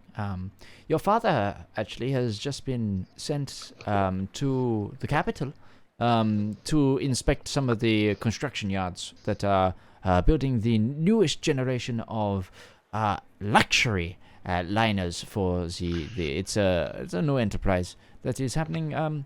They are doing luxury liners now in the sky ships. It's Unsinkable. Wow. I am very pleased to hear this. I was always a little bit concerned when we were going so far into the military. well, the That's a military whole contracts five do pay the compartment. most. But no, Watertight. they're doing it's for expedient and luxurious travel between the two continents. Basically, the main competitors were rumored to be doing the same, so we stepped up production and turned away from the military contracts just a little bit. We need to keep ahead of the game.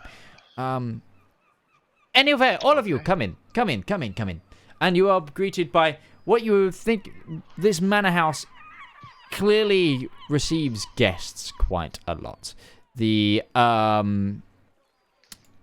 open, it's a beautiful marbled floor. You see paintings on all the walls of various gnomish individuals in regal mercantile dress. There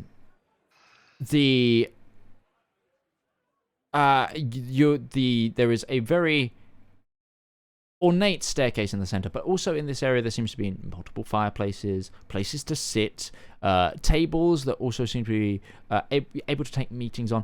Imagine you're going into this kind of to those of you who know, it feels like you've gone into the foray of like a really posh bank. It's both comfort and also business. Like this is where the like black card members would go if this was that like the sort of modern day banking equivalent. And then there are various doors off to various parts of the home. Corvin turns to you, Zepp, and goes, "Have you been needing quarters, Master?" At the moment, no, but I might well need to return and say otherwise. We Very will well, need to speak to my uncle first. Very well. We have the guest house round the back, or you can. There's nobody in your father's wing, so you could always take that if needs be. Thank you very much. But after a little while, Like a complimentary pen because it's like a bank. So surprisingly, they have complimentary quills. it's got it's labeled. With one of the stairs, one of the doors at the top of the stairs, the bottom half of it opens and closes, and down the stairs in tails, all black, with a gilded lapel, greying hair, proud, pretty well built, but has an air of officialness around him. Gnome. Zepp, you'd know this to be your uncle. Begins to descend the staircase and goes, well, if it isn't Zepp. And Braun and a group of... You don't know us. Yeah, please let me make proper introductions. Here, First we have question before Darius. this happens. Is Johanna with you? Yes. Yeah. I need to make a roll. Okay. Sorry. We have multiple hangers on that can watch her. One of which will fight for her. We can see that roll. I know. I haven't worked out This how is to hide one it again. meeting where I would have insisted Johanna It's in the come settings. along. He doesn't. Ruby's not letting her out of her sight at this point. And yes, introductions, please. Zepp. This is Darius Reinhardt of the Reinhardt Mercenary Company. This is Ruby. Here we have Valmir and Zedaar from Atria. And over here we have Darius's various minions, whose names I have totally forgotten, but Zepp will not have. And So then Marjorie, Sophia, that's Drake, yes, and Patrick. Right, yes. And of course, Braun. Of course I know Braun.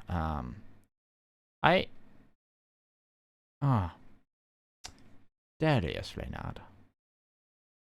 That is not a Reynard I am familiar with, but we have done work with your family.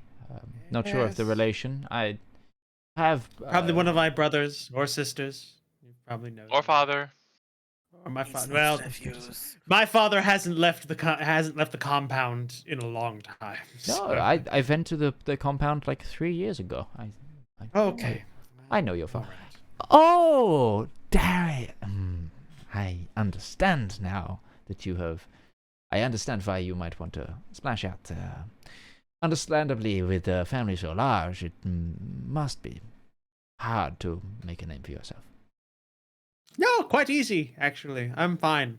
It's fine. Very well. I have successful squires. Multiple Darius. I was going. Darius right now. I'd like to make an insight check for him. Hold on. I'm rolling a deception. Multiple dragons slain, journeyed across half the world, and encountered problems. I hide it well. I rolled so bad. It's fine. Well, either way, welcome to you dragons. All. At this point, a human girl wheels out a trolley, which on top of it has like a. Imagine like a hot water thing, but one of them is labeled tea, one of them is labeled coffee, and also piled high is stroopwafel, as well as a fair like little cakes and biscuits as well on various other tiers, and just kind of leaves it in the room, nods and leaves. What brings you all to my our humble home? Sorry, it has been a while since you have been here, Zepp.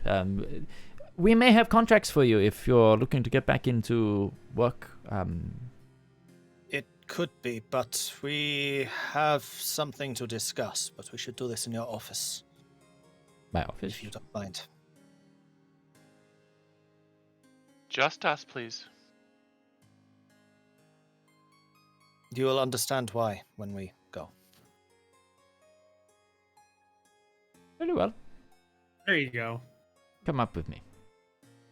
And I'm also going to grab a handful of stroopwafels and stick them in my pocket. Yeah, Ruby's getting herself some coffee. I quickly prepare a thing of tea. Long time. Like, yeah, like, just very slowly, like, stirring some honey into his tea. Like, he's making a small plate for himself. He's going to be, like, a minute, 2 after behind everybody else has gone upstairs.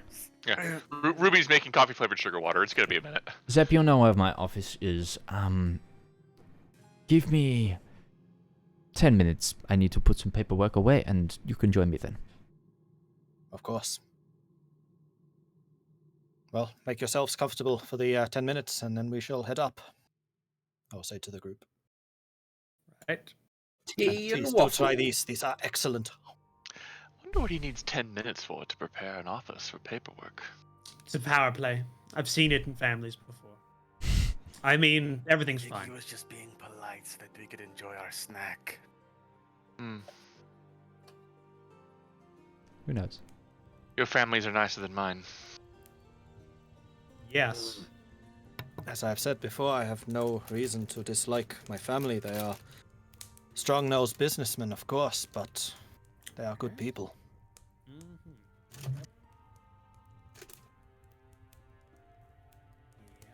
Okay. After the 10 minutes pass, Zepp, you lead everybody up the stairs to your uncle's office, which is... You don't even heat it up? What kind of savage are you? Again, another elaborate room. There's wall-to-wall wood furnishings, bookcases. There's in the very center there is a gilded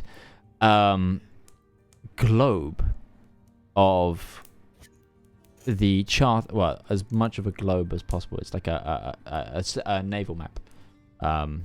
I don't mean globe. I mean like a charted naval map on like a sand table, so it can move and and on it is a number of like what seem to be tracked journeys of shipments, contracts, various things. It's a large table, and then at the end, at the far end, there is a beautiful desk with a massive bay window overlooking even more land of estate, like gardens upon gardens, a couple of guest houses, like. And then also at the far end of the garden, you see another skyship dock with a ship.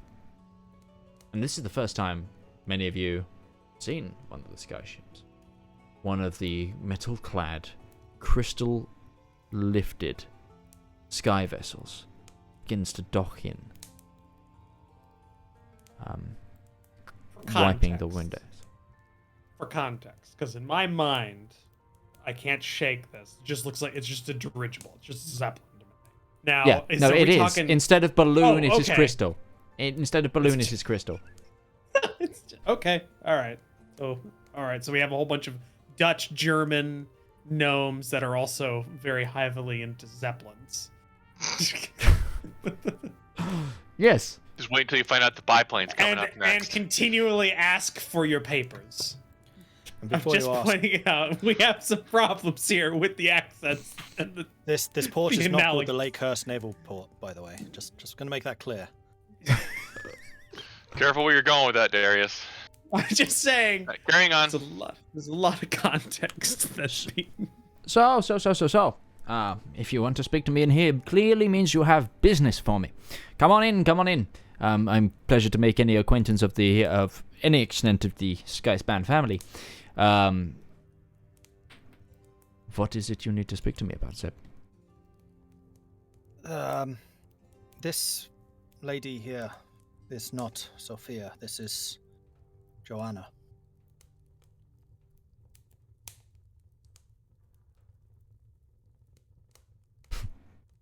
Yes, that one. Yep.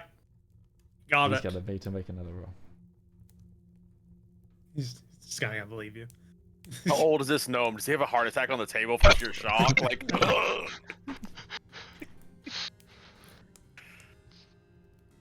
Forgive me, I should have done this properly. Flight Skyspan, please allow me to introduce Johanna. Her Royal Majesty. Whatever the surname is. Von Brandt. Von Brandt. We've just been using Joe. Her Royal Highness Johanna von Brandt. He instantly goes to like one knee. I rolled a natural 20 on his like belief check. I suppose. Understanding of the situation check. Goes to one knee. Goes, Your Royal Highness, the Skyspan household is forever at your service. If there is anything you are needing, we are. Sorry, I went to the ground too quick. My head has gone. I know your pain. He stands up and then he like opens a decanter on his desk, pours in a powder to some. You think it's water, and then just shots it.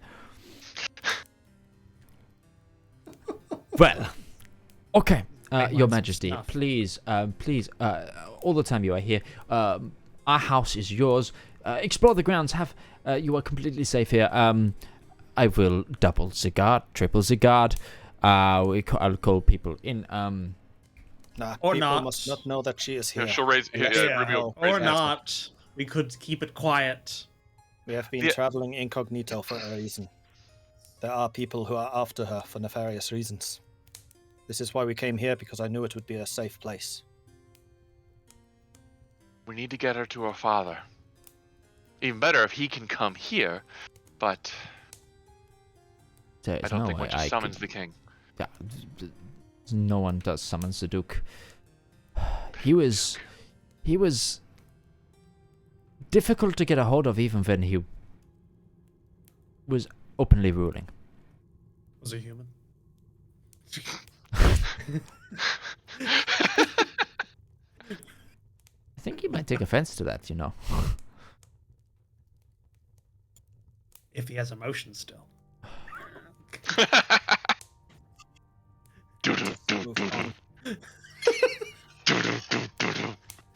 Maybe he's actually dead and someone else is ruling just a corpse.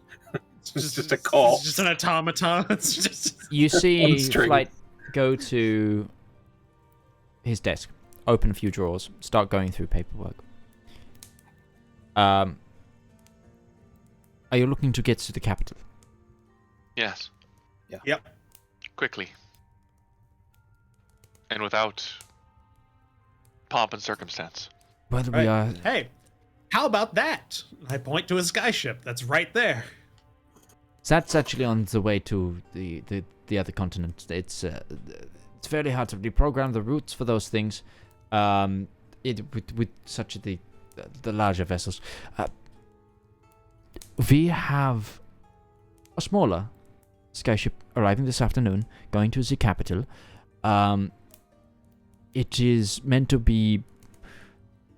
It's one of the newer military vessels heading to the capital to join the rest of the flotilla. We could get you on board that and get you to the capital very quickly, and that would land at the Wystongjir. It would be agreeable and useful. I would also ask, you have a Captain Marcus of the Geist currently at harbour. As a secondary... what's the word? As a backup, we would appreciate if he was directed to Rechin as well. Also, we do apologize for him not being able to properly deliver his cargo. We kind of commandeered it. His demeanor changes a little bit to like slight frustration. Give me an advantage persuasion check, Zepp. It's a low Sorry, DC. was bringing home the heir to your entire country not as important as you getting your shit on to where it's going on time? He's a merchant. It's not as important as money. It's absolutely not as important. 15. I can give you some time with Marcus, yes. How fortunate that you found one of your friends, Zepp. It is, totally Well, you know what they coincidence, say, I hope. Luck in business is fortune. There's no such thing as luck in business. Just good business. That's I disagree entirely on that one, but sure. definitely not true. Hey, buddy. Well, we can get you on that skyship, but you will be there with military officials. And how would we get to go seeing, she'll pause, the Duke? I can try and send a message ahead. If there's someone in the... Zedaar would kind of raise a finger. Actually, I think Johanna may have something to say about that. And Zedaar would just kind of turn to her. Well, I feel like maybe not hiding would be a better course of action. You've been worried about people coming to hurt me. But if it is well known that I am returning, and message begins to spread, there is no way anyone would try such a thing, surely. In the open, with everybody knowing I'm there, and the military everywhere, and if there's Johanna. one way to try and get my father to come out of whatever out of his room, surely it'd be news of me. Johanna, they took you with all of that.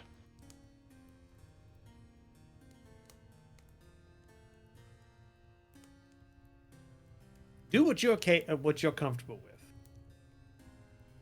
As I explained to her, she has followed every step that we have asked of her up until this point, but this is her coming home. She should have the right to decide how it is done. I agree. Protected you this far, we'll keep doing it. And of course, we are going to be here to keep her safe.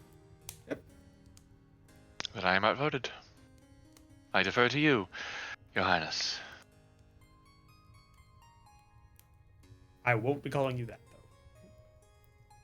though. You're not one of my subjects. I would not expect it. Yep. I, however, will show the respect anyway. That is because you're a lady of courtesy. I am not. Oh, believe me, Darius, we know. Yep. Look. Yes, it may be dangerous. Yeah, it might be reckless, but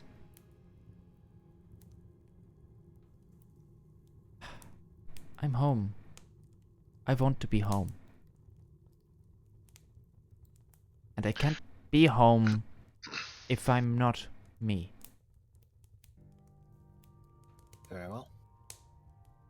Your focus determines your reality, Johanna. We will make it happen. Thank you, all of you. And like that, Sophia is gone. Poof. Audrey, you're demoted back to just Squire. Oh, it's French. Hold on. It was bound to happen at some point. I came to terms with this a long time ago. How long has Marjorie been my Squire? About 3 years now. Okay, all right, that's not bad. Got to be getting close. Like It's close. It's close because she's only like 18 or 20. Yeah, she's like in her last year of. Yeah, so no, okay. It's just like it's been 15 years now. It's what it is. Okay. you're not ready to take the trials. We grant you the rank of or we grant you not consider the council. We do not grant you the rank of master.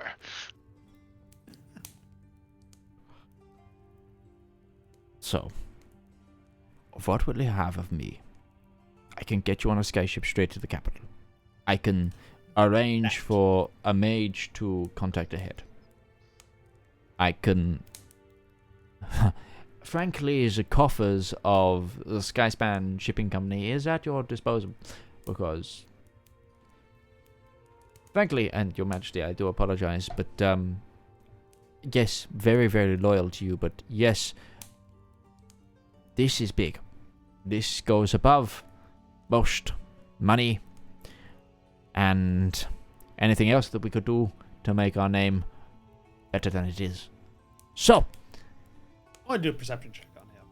I want to do an insight check. Insight I want to do check. an insight Go check for it. on it. I want to see if he's actually being like if he's doing this for money. If he's doing this because it'll increase their position. I mean, I expect to be well compensated for all this when we get this done, but Is he being a good Samaritan or is he being a good businessman? it's being an amazing businessman, Zedaar. Yeah, in looks fact, on the up and up Zedaar, to give me me. a quick perception check. Perception as well? Oh, okay. 20. You saw that he, whilst talking to you and kind of that whole almost magician sort of distract by doing one thing, doing the other thing, he's pulled out a number of unfulfilled royal contracts, or what seemed to be royal contracts, onto the table, bound them together, put them in an envelope, into like a leather pouch, and has begun sealing it and straps it onto himself. Oh, he is going to profit from this so much. It's all those military contracts. Actually, earlier, considering what I was hearing, perhaps I missed this part, but it seemed like Zepps' father was trying to steer slightly away from the military contracts. Or was that something I misconstrued? No, from what I understood. Sorry. Yeah, go ahead. Go. From what I understood, Skyspan as a whole is going more into luxury liners because there's more competition and he wants to get ahead of the competition to just basically out-compete them. They have one monopoly, they're trying to get another. Yeah. Mm-hmm. Okay. Trying to build the Skytanic.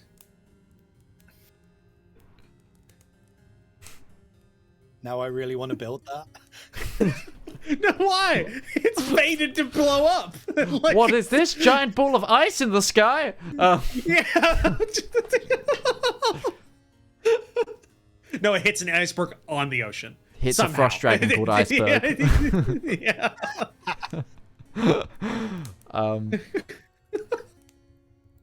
breached 4 of the airtight compartments. You don't know what's going on. Okay, I'm going to get. I'm going to go to one of the telegraph mages and try and get some messages to the capital. And I will get guards doubled here because no matter what, I will make sure that we get the military ship. They might want to. If this news goes to the correct places, they might send more as escort. And we will get this sorted. Do you need anything else from me, or should I get to work? Okay. Nothing for me. Lodging? Where are we staying? Yeah, you can stay in my wing if you wish, or my father's wing. The house is yours. Yes, you can go into my brother's wing, or there is. He points out of the beautiful glass windows. It's like, and now you see this sky ship as well is now like slowly levitating down to like the correct level to be unloaded, and there is like multiple like guest houses and chalets in the grounds. It's like, oh, you could take one of the chalets. I will be back in 2 hours. Okay, Johanna, which would you prefer? This is your first taste of home for a while. I will allow you to show me around your home, Master Sim. With pleasure. Oh, Zepp, I also have another idea. Yeah. Because I'm the idea person. Dear Lord. I like ideas. A container that's portable that keeps things cold. Damn it. We already have those. As Flight goes through the door. But it functions like the bags that can hold extra weight. Actually, A freezer bag of holding. A bag of colding. A bag of colding. A bag of holding, for fuck's sake. Anyway, with that, we're going to take our midpoint break here. We will see you guys in a little bit. We'll use this time, grab yourself a drink, keep hydrated, stretch, and we'll be back for the second half of this broadcast very soon.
Welcome Love back, it. everybody, to the second half of tonight's broadcast. We were just discussing how everyone has now got tea and strip waffles after we talking about it for But the I'll last... heat mine up because I'm not a barbarian. Not allowed hot drinks at the moment. Just have my wisdom tooth out. Ruby can actually. Man. Okay, All I right, understand all right. that. Yeah. That's rough. Understandable. Darius, Considering the do you want amount I see you drink tea, Mordred, that is a big piece of news. Like, this man has a kettle next to him right now. Like, this while he streams. It's a major thing. So, but welcome back, everybody. Join us as Johanna's has been essentially unveiled. What were you saying, Ruby? She will hold up her cup of coffee and just kind of hold it for a moment, and after a few moments, you watch as it starts to steam as it gets pretty decently hot. Want me to heat up your stroopwafel? No, I'm good. I've eaten mine because I left it on top of my tea that was warm, so it melts yourself? the caramel. I prefer mine cold as I pull out another one from my pocket. You, sir. Go ahead and call him a Philistine. Also, it's triggering me. Zedaar would have noticed this, and Zepp, you are aware of this. Braun, despite not eating, has pocketed a large amount of stroopwafels. Of course, yeah. It's like somebody eating ramen bricks. There's somebody that does. I know people that do, but it's wrong. Yeah. So, Zepp's uncle leaves you to the grounds and explore the home if you shall wish. So wish. Shall wish? That's not English. Show off We the shall ring that I wish. grew up in. And I will show off the top floor, which is my own chambers, which are 95% workshop, 3% tea making station, no, coffee making station. This is Zepp, 2% sleeping place. And it is on the top floor. And Zepp will explain why. It is because his uncle got so fed up with Zepp flying things into the windows that he gave him the top floor of the manor, so that Zepp had nothing to run into. And there is also a little landing pad on the very top, where Zepp used to assemble small versions of the skyships that he would later go on to build. But it is very much a working place. Very well kept, of course. We have a good number of staff who keep these things going, but it is mostly workshops. And then he probably gets lost tinkering on some long-lost project that was up there. Kind of forgets that you guys exist. This little model kit he's just had there for like a year. I was going to say, while Zepp is going and taking Johanna on this, Zedaar is actually going to take a moment to kind of like grab Ruby by the shoulder and says, I need your help with something. Huh? So, a while back, I was telling Johanna of my homeland. This was after the debacle with the portal. And I mentioned one of the trees that we have in our homeland, but I am absolutely terrible at the baking. So I was hoping that he would be willing to help me make one for her. She requested it. Baking her what? And Zedaar will go on. It is I can't explain it in character because I'm terrible at that, but a character. It's basically a mix between a crostata and a bear claw.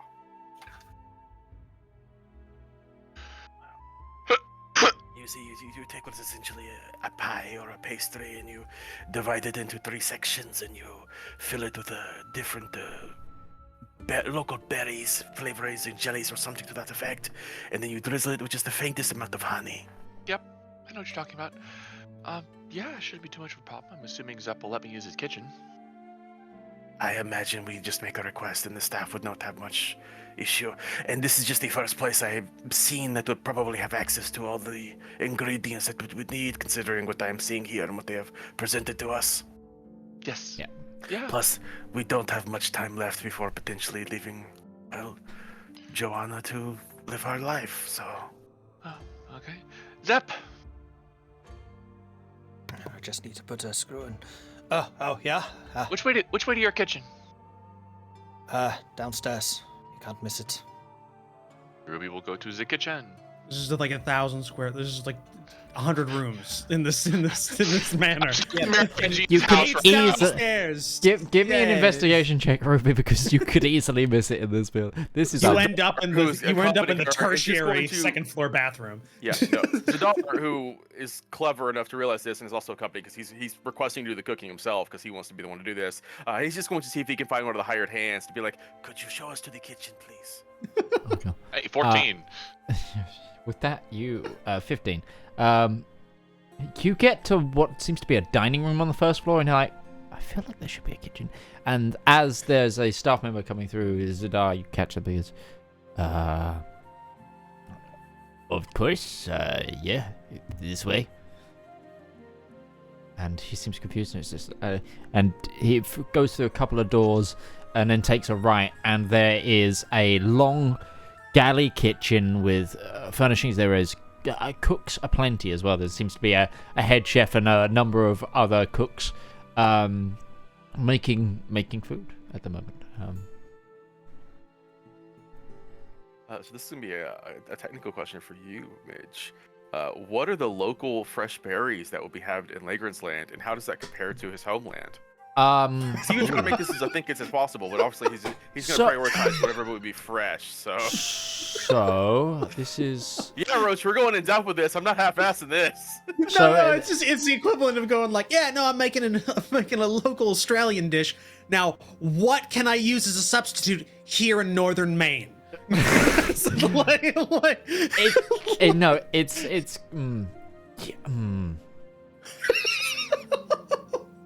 So there's a lot of like lingonberry, cranberry, raspberry, blackberries. Strawberries would be widespread.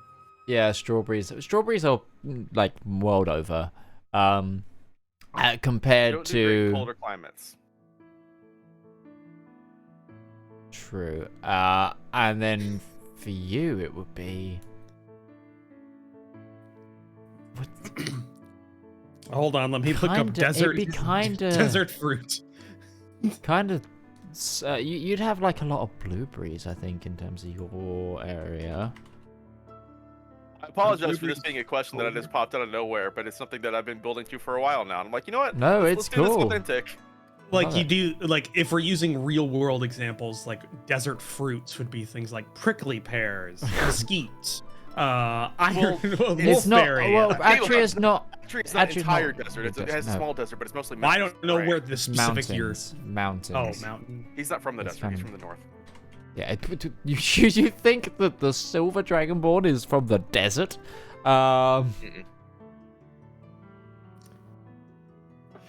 Naturally, I think. Yeah, they like the desert. You get a lot of things like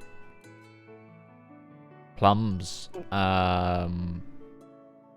A lot of tree fruit would be, rather than bush fruit, would kind of be the thing from here. Apricots, apples, cherries, peaches. Yeah. You probably find grapes as well if it's like on the hills near the mountains. Okay, no, there's a lot of grapes actually in that Atru is well known for wine. Actually, there's quite a lot of vineyards, but you could definitely find substitute. And hey, there's probably some imports here, so it wouldn't be as much of a substitute as you possibly think. Grapefruit. Then There's a Zedaar lot of would- grapefruit in Atru, if I remember correctly, as well. That would make for a very good, crostata, though. Make it Grapefruit doesn't make for a very good. That's what makes it an acquired taste. No, he would focus on then probably probably plums, blueberries, and cherries would probably be the three color red, blue, and purple that he would go for to focus with this. Sure. So we can get those. Okay, so give me. Do a cooking check. He would be more than happy to let Ruby give him all the advice because he acknowledges he is not a good Yeah, baker. at advantage, give me a.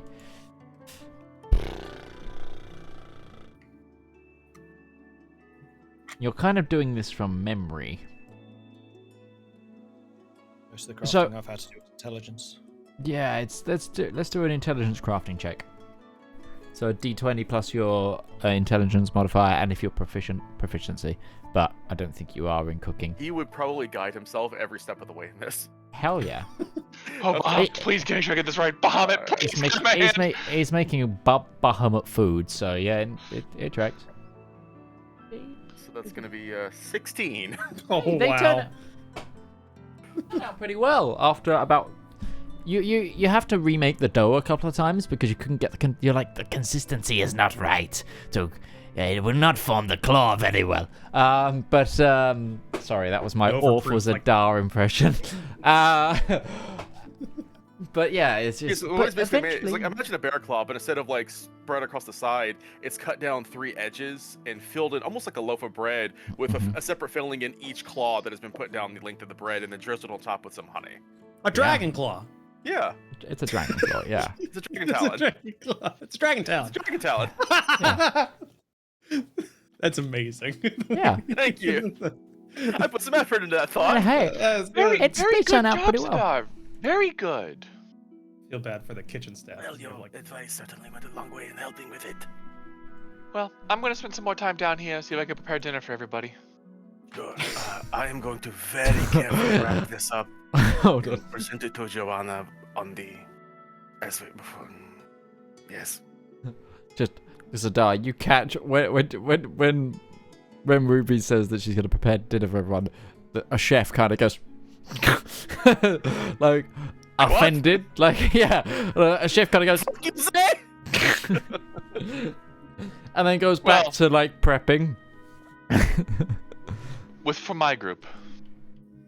Because from his point of view, just came down there. Somebody just like made 4 batches of overproof dough and left it there. Ruby is not inconsiderate. She will clean up after everybody. No, that's fine. It's just like just like a. Okay. But okay, you can make up some food. Ribs, roast ribs. Is anyone else doing anything? Oh, easily found. You can find ribs in there. They actually have a walk-in fridge here. Well, not that I'm not interested in watching Zepp tinker with a model kit he's left here from like years ago. But after like a few minutes of realizing, yeah, that's it for the tour, I'm just going to go and start walking the grounds. I don't feel comfortable in the large house as much. Reminds me a bit too much of other things. So I'm just going to walk and look around. Sure. Check for military weaknesses in the walls, defenses. You know. Okay. Size up the guards. Give me an investigation. Obviously. Check. At advantage, because or no, Valmir, you also roll as well. Do one separately. Investigation. Yes. You hope you both have a lovely afternoon stroll in the gardens. Get lost in one of those half-size hedge mages for a while.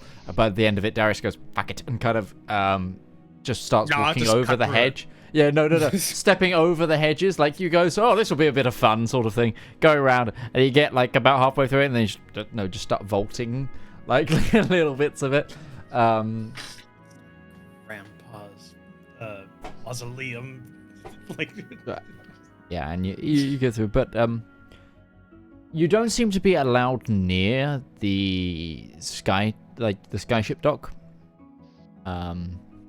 It's well guarded and also very trafficked. I said I was being very obvious about sizing up the guards. I'm not. Yeah, and they are like, sorry, this is Skyspan only work. Even if you're our guests, you'll need proper credentials to get here.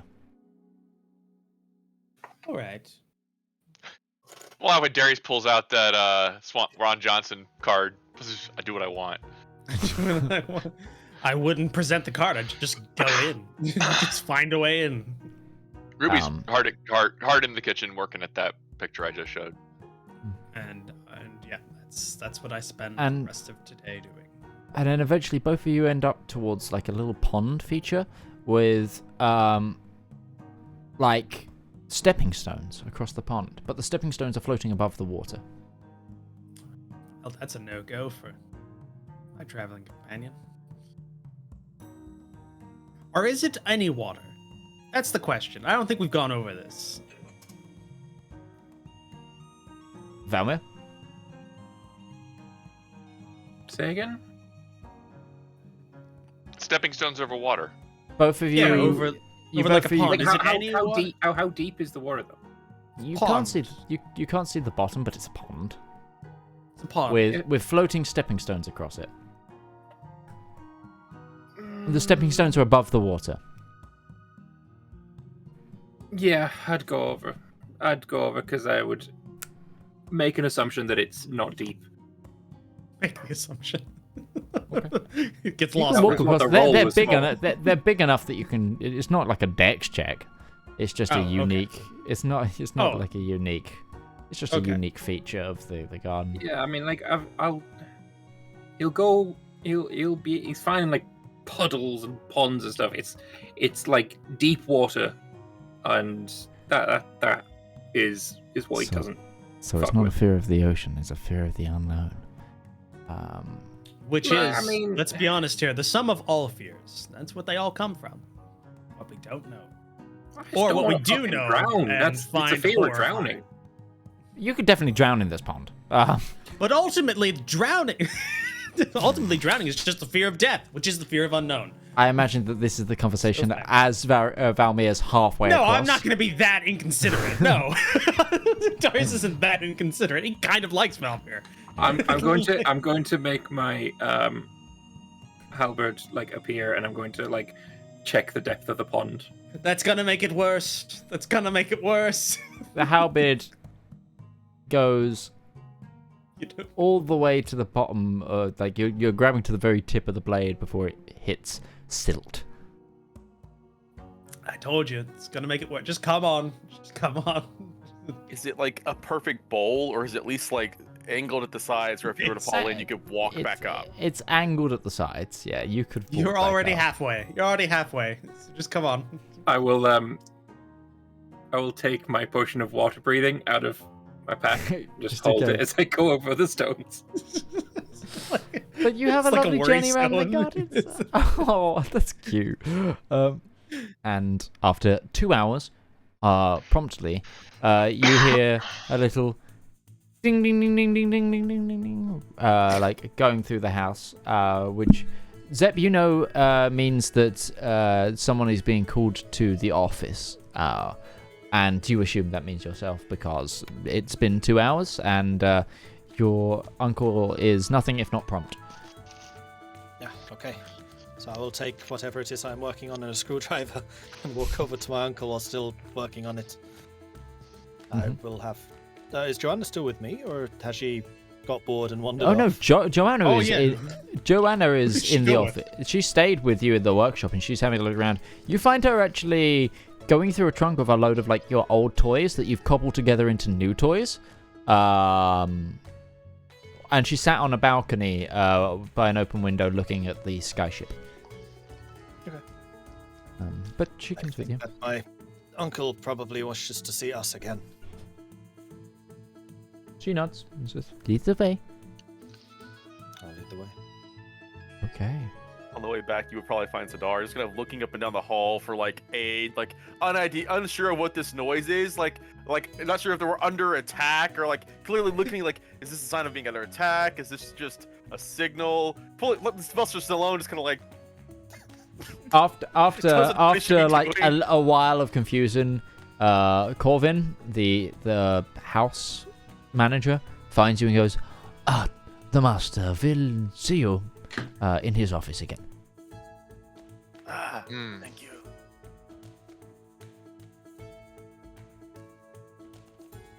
Would you like to be taken I there? remember the way, thank you. Okay. Does he remember the way? He does Yes, remember he the way. does remember the way. Okay. It's a big house. Yeah, Could we look he at has the a wisdom. He's got a wisdom I'm used to modifier of looking like at giant 7. cathedrals. Navigating this place is not a problem for Zedaar. Could Ruby look at the chef and say, in about 30 minutes, if I'm not back, pull these out of the oven, please? She'll gesture the ribs. Yeah, that is fine. And then something you don't understand in Legoland's land, and it's said at a very loud volume. I can imagine the quote was, "Fuck you, get out of my kitchen." Yeah, the guy hates you. He's just showing up. You just took over his kitchen, quite literally his kitchen. But it's okay, I'll let him have a piece when he's done. But you all, eventually, Corvin actually finds you two outside as well. And says, there's Master Phil to meet you at the office again. Oh. And you all gather again in Flight Skyspan's office. He is busied at his desk this time, preparing various documents and checking ledger books. As you all enter, he goes, well, preparations are set. This should be fine. We will be flying out, and we will meet an escort on the way. And from there, we will fly straight to the stronghold. Hopefully, the message will meet the Duke, and if all goes to plan, we should see him on arrival. Excellent. But if he doesn't meet us at arrival, do we have a plan? Can I insight him? Yeah, go for it.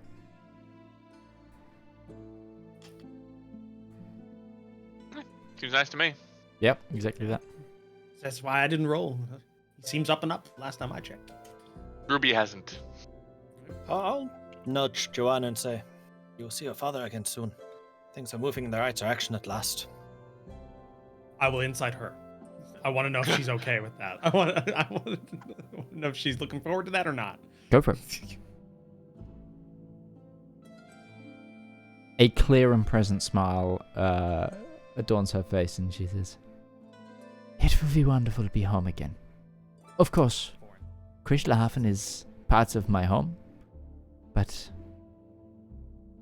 there's nothing like seeing the city from my bedroom window.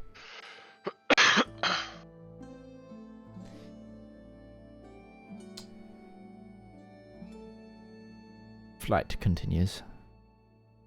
When we arrive, I need to attend to some council business, both for Crystalhaven and there is... with the news, there is going to be a very, how do you say, abrupt meeting of the various chambers of the Festung to discuss the future. How do you think the Festung will take the news that Johanna has made her return? Outwardly, they will be elated. Inwardly, it is going to be a very complex situation. It has been 75 years. A lot of people have accrued a lot of different powers in that time. She has not aged a day. And she has not aged a day. While I believe you, and I think the Duke will more than likely believe you,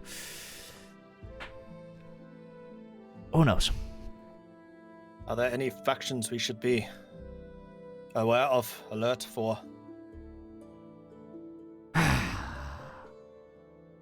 It is hard to say where people's loyalties will lie. I do just have one curiosity.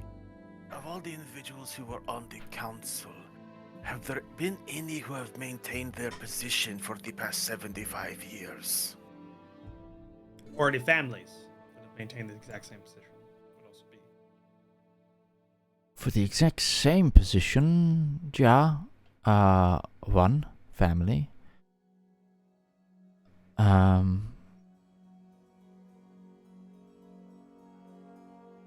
But that's just the Hertzsprungs. But they don't have anything major. They are part of the Technological Council, and they for a long time have been treasurers of said council, and it's treasurer doesn't actually deal with money, it deals with allocation of funds in this department. But everyone else, political and guild families, roll through the ranks of various parts of the Festung constantly.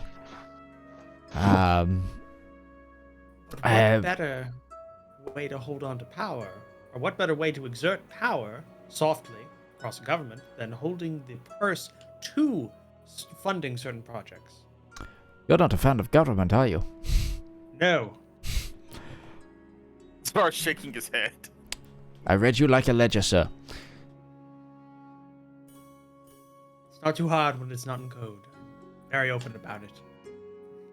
Oh, I like a man who, is read like a ledger. Means I know how to get a good deal out of them. No, you don't. You're a mercenary, of course I know how to get a deal out of you. Anyway, there are various families, individuals. For example, this is actually the third time Siegfried himself has become Chancellor. It is a revolving cabinet. So an oligarchy. Technocracy is what we call ourselves. Well, of course, it's what you call yourself. I'm talking about the actual thing. Never mind.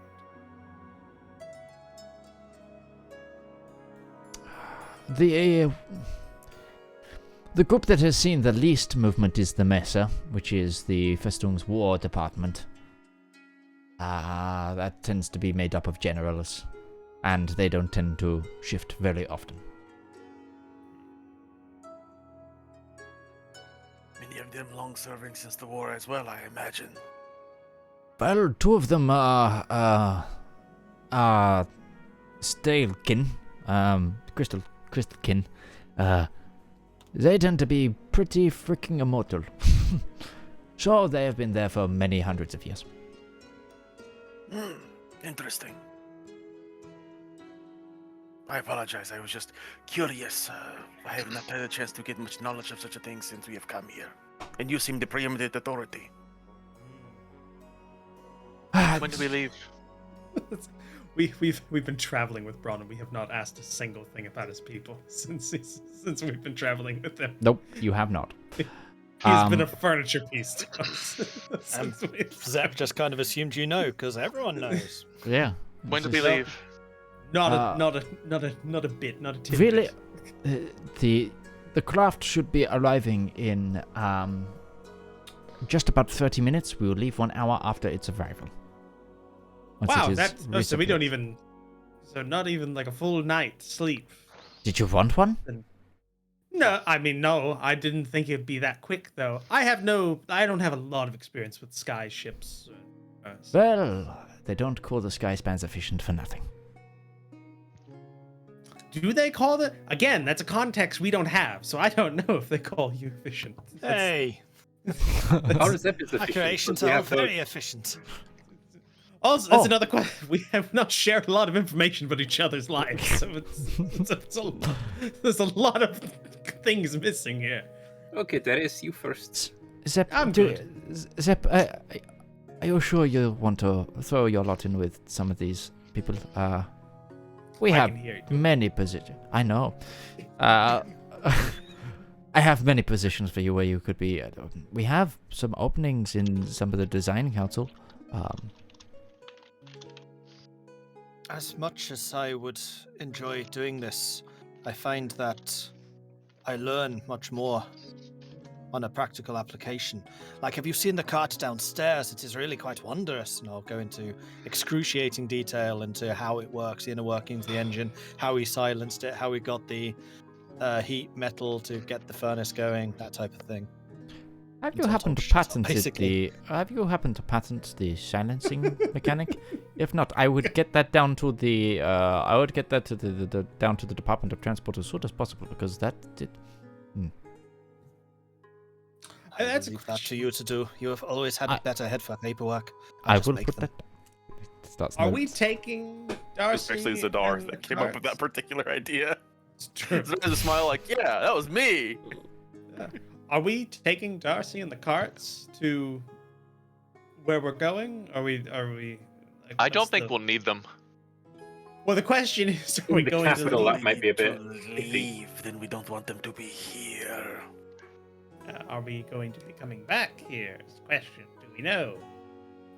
As if we need to make a naval leaving while we are in Rechin. How about this? Why not? We could put him on the boat we came up with, because he's coming up with us. Isn't he? Exactly. That was what I was about to say. Yes. Okay, I will spend some time ushering Darcy back towards the docks then. They're gonna find the one person Darcy likes in that crew. He's responsible for her. I nominate the Minotaur. I was gonna say, it's gonna be him. It's gonna be him. Hello, little. Yeah. Aston might be possible, yes. Probably the only one big enough to. Makes it easier. You don't want a gnome trying to rein Darcy in. I'm very used to grabbing the bull by the horns.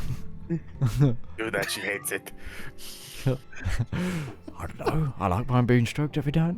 So, anyway. It's too much information. Too much information. Right. Anyway, if you are just wanting to wait the time out, you can do. Yeah. Are we gonna? Is Ruby's food going to be is she gonna wrap it in like a travel wrapper for us to eat on the way while we're going? Cause I imagine if we have an hour and a half before we depart, we can eat before we. You have I thought it was a half hour. It arrives in a half hour. It leaves in an hour. Yeah. So. Quick dinner. An hour and a half. How much is that as Zedaar trying to get Darcy and the cart back onto the boat, though? You don't get dinner. Get to go bag for. Travel plate covered in it's not far. It's not far, and if you leave it with the people to put it on the boat, then it's fine. However, if you're personally trying to coax her back on, you've got about half an hour. Okay, it'll take the half an hour just to make sure Darcy's nice and settled. Okay. Your Majesty, we have arranged for the finest tailor in Crystalhaven to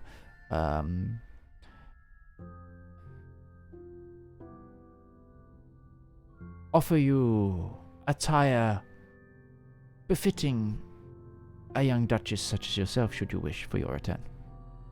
Guy's just insulting Darius every chance he gets, because he's the one that gave her money to buy that, like silver clothes. I mean, she's in armor. She's in very practical clothes. Well, no, but she has I gave her money to buy that. Oh, she's got a lovely cloak. Yeah, she's got a lovely cloak. That green cloak, because she wanted it. No, I gave her the money for it. But now but should you wish to return looking the triumphant adventurer, that is also your prerogative. I've prepared for every occasion.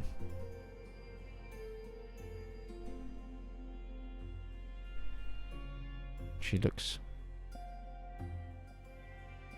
I will take a look, and I will make my decision later.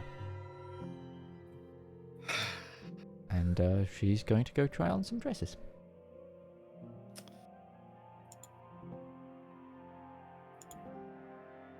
But if there's nothing anyone else would like to do, other than eat a fine dinner prepared by Ruby.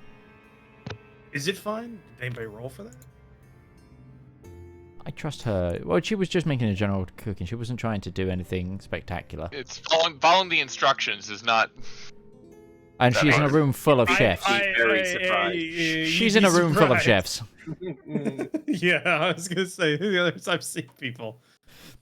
It might have been a case of she puts things on certain heats and everything, and she turns around to cut more vegetables. They change things. It might have been, guidance. It's like casting guidance. Tips and tricks learned from the masters of the trade. Yeah, they show you some tricks. In fact, Ruby, give me just an intelligence roll. It's an affluent family with the best gourmets you can buy, so. Yeah. Natural one. Oh. So it does actually. say He's something. throwing it against the wall like Gordon Ramsay. No. This was. I was gonna see if you picked anything up, but alas, The answer is it's no. more. It's yeah, raw. This plate's got so much. God. Can you imagine a German Gordon Ramsay? Like, It might be the same. It'd be the exact same tone. Just the language changes. What are you? Schnitzel. Anyway. What are you doing wrong? Puts 2 loaves of bread around her head. She yells at her she's an idiot sandwich in German. Yes. God, imagine Gordon Ramsay as a German. Yeah. That's what I was. That's what I was saying. No, I'm now getting the image in my head. It's terrifying. Are you okay? It's terrifying. You're like lagging in real life. The delay there between. Yeah.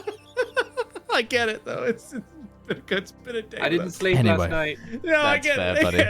That's honestly so fair. It was still hilarious. But you exit the rear path out of the grounds into the lustrous gardens towards the secondary skyship dock as Zepp, a familiar skyship design appears. This looks strangely like something that you built a model of in your teenage years.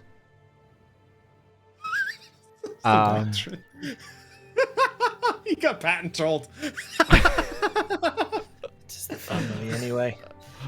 And they it is take the keel design, but they changed it. Clever. And I like this. yeah, and this is and also you see this. Hold on, I'll put this in.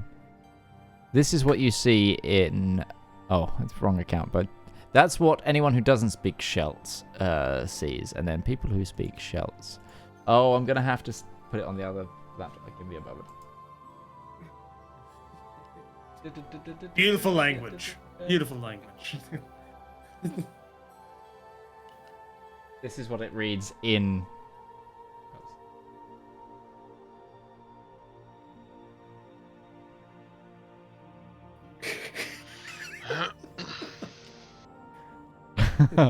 It just jumbles everything together. Look, yeah, on the that's just someone's auto-generated password, is what that is. Yeah. To anyone who doesn't speak Shelts. Beautiful language. Zedaar is always confused how numbers somehow managed to get into that language and how that translates. It looks like a number. That's what it is. Yeah. That's what it is. Yeah. You're right. Why are numbers in It's coming from people who literally clawed their language into whatever they found. Apologies, that is just a Wi-Fi password. Yeah, we have Wi-Fi here. Deal with it. We are currently upgrading to 5G. You may experience some outages in your area. God, though, that's but Good lord, y'all. for the rest of you who have not seen a skyship, imagine a ironclad ship of the sky raised aloft by these faintly glowing giant network of crystals. Just a hulking behemoth in the air. This one is completely armed with metal and what seems to be armaments. There seems to be a mix of powder and also something that looks to be something magically in sort of armament. And Zepp, you definitely get a hint of magic even by looking at it. It's like a sort of like a combination of like coils and crystals into what seems to be like a thin, spindly barrel. And there's one on each side of the ship. And then along the towards the rear of the vessel, there is these hanging globules of as you ascend the steps towards the lower level of the elevation tower, you see these globules of like a faintly glowing liquid that looks slightly like alchemical fire hanging low. Zepp, Zepp, and is you definitely recognize those. Is this Magitech? Yeah, it is a combination of science and the arcane. Especially with the coils and the crystals. It's a way of fixing and focusing the power that comes from within them. Interesting. It's very elegant. And then as you step onto the lower... So as you enter this tower, you enter what seems to be just sort of a circular area with walls around. And there's no way up the tower until you feel cogs. And the entire floor area that you're on begins to elevate. And you go up towards the landing deck. Up this elevation tower.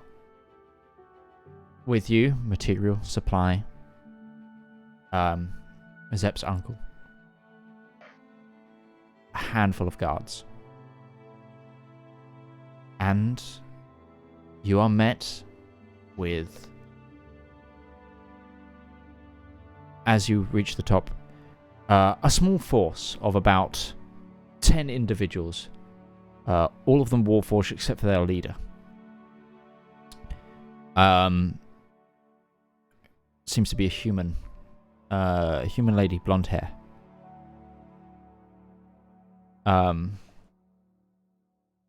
Because who introduces herself? I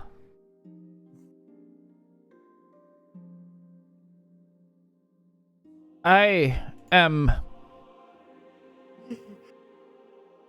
Marine Commander Helga Stormfist. No matter who you are, or what cargo you may be bringing,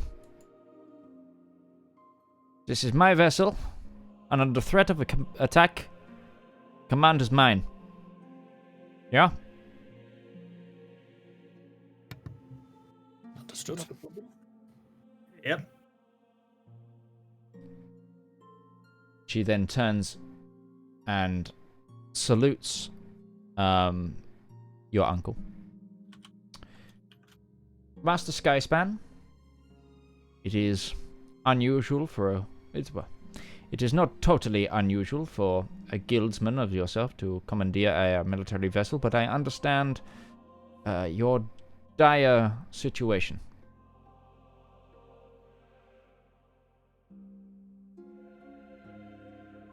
Where is she?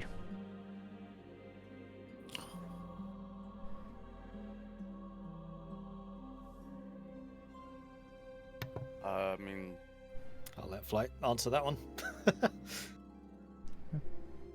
He wants to be the leader of the show.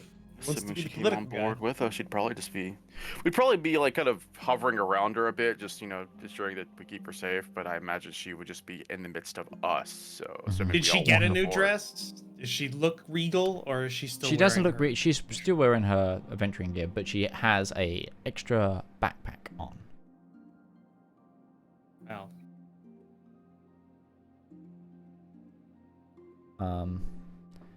And then she goes, it's the girl.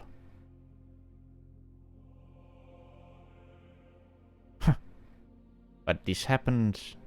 Oh God! Every time. And she goes to speak and go. Right. Very well. Men, about your duty. Please. As you are guest of the ship, I will show you personally to your quarters. Maybe we didn't need to try that hard to hide her. That was a question. That was a thing we were talking about. That was an argument. Like, but it's 75 years. They wouldn't think of. But like we're literally in Lendering's land, and people are like, we don't know who she is. It's like, oh. Yeah, it was because Zepps lady is probably not old enough to recognize her. The troop of Warforged around? Yeah. Absolutely probably would. Depends on when they were activated. I want to insight that Marine Commander because I don't trust authority. Go for it. You can do that. This is not authorities that are trusted, so I'm rolling that too. And this is 17. about Johanna, so 25. Jesus Christ. You both actually get this. No need. She feels like this is... She's gonna keep doing her job, but she feels like this is stupid. That is the perfect mindset for her. We need that. I'd rather her not be invested. With such a high roll, though, Zedaar, you also noticed that all of the Warforged that were there as soldiers. Actually, this is gonna be a whisper. This is gonna be a whisper. So, can everybody else take their headphones off real quickly? No, I get to have a private conversation. Yay! I want to quickly message this to the group. Also, that food looks amazing, Beth. Yes. It's all hero suits, it's all stuff. So, you notice... First, one of them notices. And they're very subtle about it. One of them notices, and then all of them notice. And as they do... You notice a faint extra glow in their eyes. Brighter.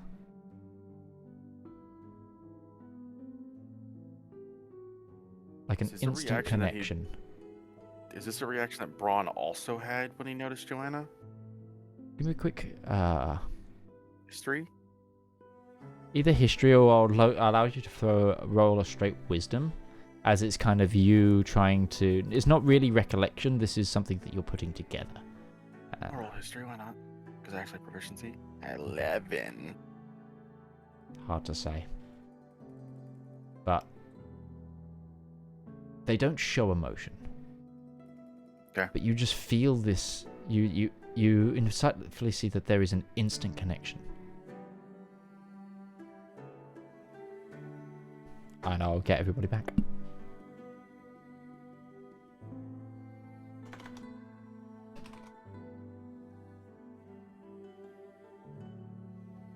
We back? Yeah. Wasn't much to it, but it's interesting.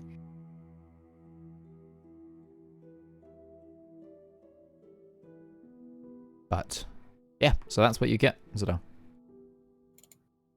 I'll make a point of possibly bringing that up later.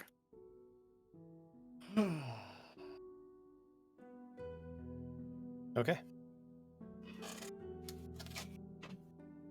Ruby looks up from her coffee. Just a little cup? You've been nursing the same cup for hours.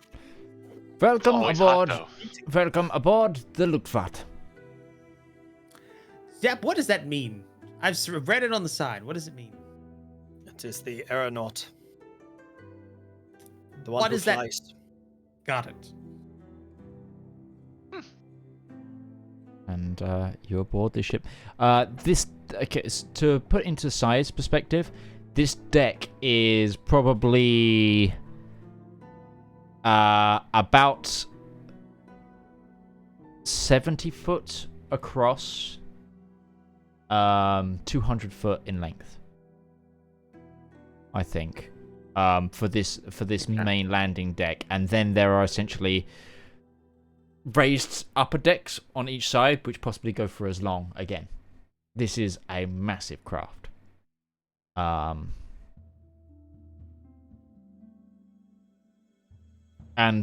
this central deck is lighter in armament. It seems to be like for a lot of loading and stuff. And then, but these two upper side decks have armaments across. And then as you're going up the it's not a plank, it is like an affixed staircase that goes onto the side. You see like there are clear, very like perfectly cut doors in the side of the ship. Like portholes, but armored covered currently, which you assume might also have weapons in them. We are being led to our quarters. I will ask Helga Stormfist if we will be free to roam the vessel. I am very curious about how this thing was made. It is my job to make these things. He replies, well, the captain will not stop you. I, however, will not let you anywhere near the armory, and if you get too close to any of the weapons, I personally will destroy your hand. I'm less interested in those than how this thing is maintained aloft and the engineering behind how it is. Well, you could always have a discussion with the chief engineer. You will find him on the second deck. Thank you very much. I will do this. Yeah, you're welcome. The rest of you, like I said, keep away from the armaments. That is just for the Marines. But the ship is yours. It will be 2 days to the capital. We will be meeting a further escort on the second day. They are being sent for the capital to meet us halfway. When we saw the ship, was the weaponry like pointed downwards so that it could like fire at the ground, or was it like how were these weapons placed? They seem to be mounted that they could do either. At least the ones on the top deck that you can see. So it's not necessarily air superiority, close air support. It's more like a mixed medium. Like are there weapons that will only fire like level? I mean, you did not that you've seen. But you could find out probably, and also you have seen those giant globules of alchemist fire hanging from the bottom. Those probably look like they're headed for the ground.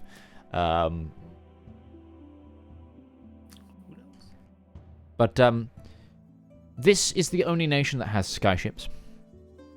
Air-to-air contact is not unheard of, but very few and far between. We fought dragons that fly, so... Yeah, and like, the thing that they would have to have fought would have been, say, Rhiannian, like, griffin riders, or hippogriff riders, or giant eagles. Ooh, I don't know who I'd put money on there. Because they're... It's agility versus a flying fortress, essentially. Exactly. It's the equivalent of, jets launched from an aircraft carrier versus, a destroyer. Yeah. Well, I was going to say it's like World War I aircraft versus Zeppelins. And that didn't work out well for the Zeppelins, I'm pointing out. Not just because this is technically a fantasy Zeppelin. I'm saying that actually works out. Moving on. Well, you're aboard the ship, and almost as soon as you Zedaar. guys get on, you feel an energized take over the ship as it's unmoored, and you feel a ka-chunk. But and you look up, the gems kind of engage and flicker with arcana. And they begin to bring the skyship aloft, and you begin to gain altitude. Hey, Valmir, here's the plus side. You won't drown to death, you'll just fall to death. Valmir is absolutely fine. He's like looking over the edge, and he's totally happy up here.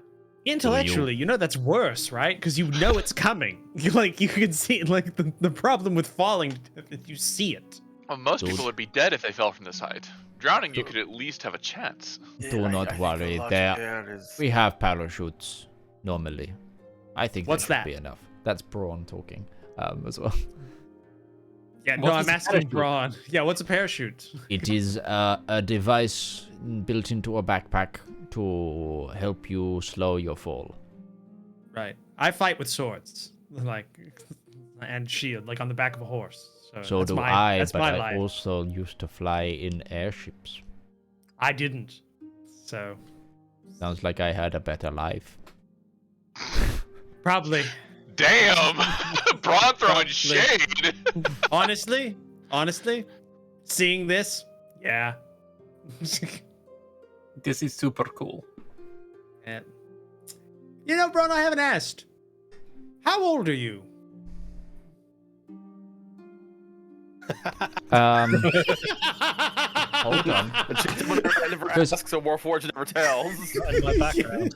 It's not in your background because you met. You love it when you just see the GM just go like, "Oh shit!" Like in this space. That is a question that has an answer, and I will get that answer to It's all right. It's Braun's on a 56k like RPM. Like he's gonna load it up. He's 198. Okay. Oh. Okay. So. A lot more time to have had a better life. Yeah. So we're like golden retrievers to you. And we're just. You're right, Darius. You do make a good puppy. I've saved your life, like at least once. I am having the laugh. Do not worry. I trust. I know it's you're hard a to good tell. fighter. It's actually a question. I'm somewhat curious because we've had contact for months. Would you like at to this play point. some cards? No. No. No. Choose to keep my money. I actually have questions about your people because they are not biological in nature, so they're created. Is there a finite number of you? If any of this is offensive, please tell me, because I am legitimately asking, because we've traveled with you for months and none of us have asked these questions. Our creation is linked. There is there is a finite. His common is bad. Is what I'm trying to work out. How would he explain this? It's not. I know exactly. I don't want to make him. I don't want to. Like, you look over and Zepp's gone. Yeah. Shit. Where the... He's small. You walked away to speak with the master engineer of the ship. Yep. Well, take your time, Ron. Pays attention. You're. Yep. I'm not. So, our lives. Do you know other languages? Because we can work through that too. No, he knows Shelts and some. All right. I He tried. also has an intelligence of 3. Yeah. Probably not the best place to get a conversation out of him. You know, I'm trying. I'm trying. I want to engage with him. I apologize. I am damaged. Physically. Have you He seen has got a his really head? big like metal plate over. Right. Oh, again, it's been. None of us have asked specifics about Braun. He's just been furniture. I feel bad. My What if you would like to people are We know linked fuck all about to Patrick, so I mean, it's the same. our. Yeah. 4 intelligence. Yeah. No. He's not because 3 would mean he can't speak. But he's really good at cards, so he has like localized issues. He's got okay. good wisdom. Idiot savant. Yeah. Yeah. I don't want to call him that either, because he's smart enough in like fight. Well, in combat, kind of, I guess. He gets Our told what to do. individuality. We are Yes? linked to our crystal seals. Okay, I got that. Souls are gotten from the ground, as they are very Got it. rare. Got it. So, I'm just gonna try and fill this in here. Just try and fill this in. So, you are created, like, you're created as those crystals are found? There has been A small... yeah, okay. yeah, All right. but slower. Okay. Our Duke has stopped. Our Duke has stopped. Got it. You know, it's okay, Braun. That was useful. That was useful. That has helped us. I don't want to stress you. I apologize. You're fine. You're fine. We know. We all know this. We've spent months with you. We know. It's okay. I took a big blow. It's okay. What exactly hit you? How did you suffer this injury? Explosion Question. on a skyship. Oh.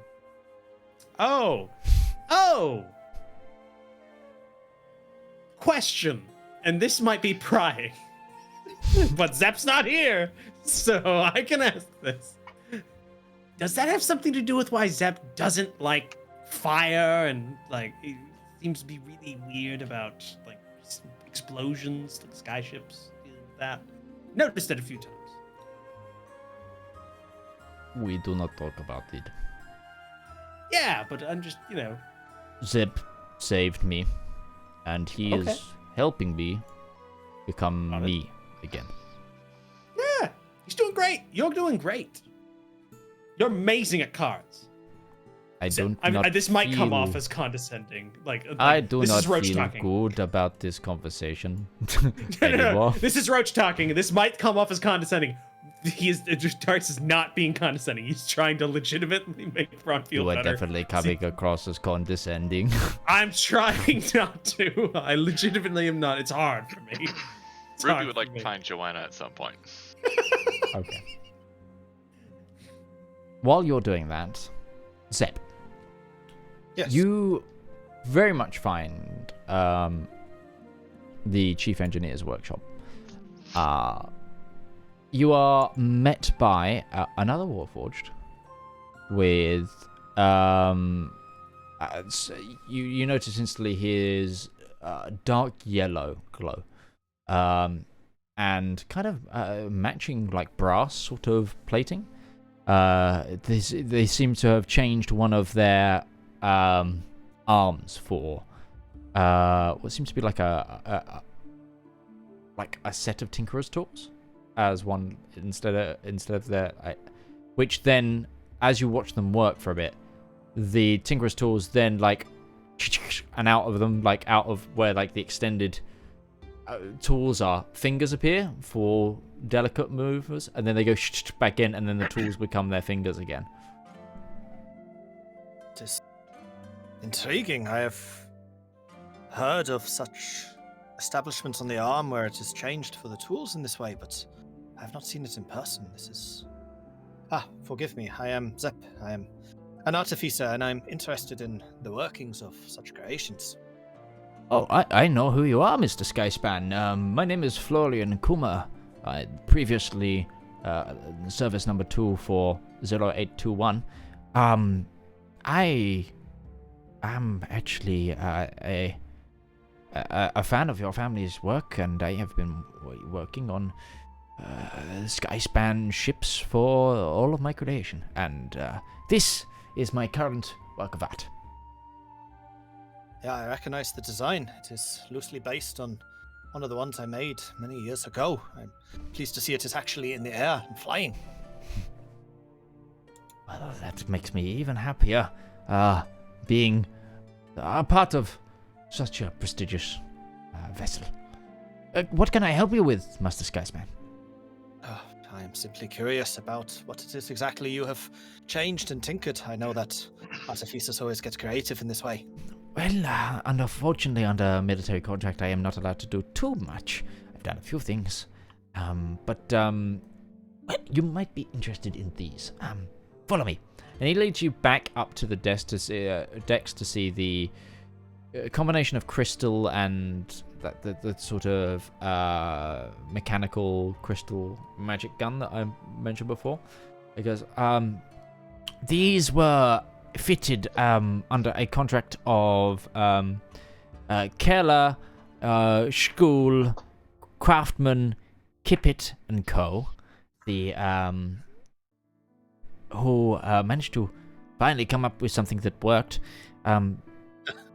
These use revert like they changed the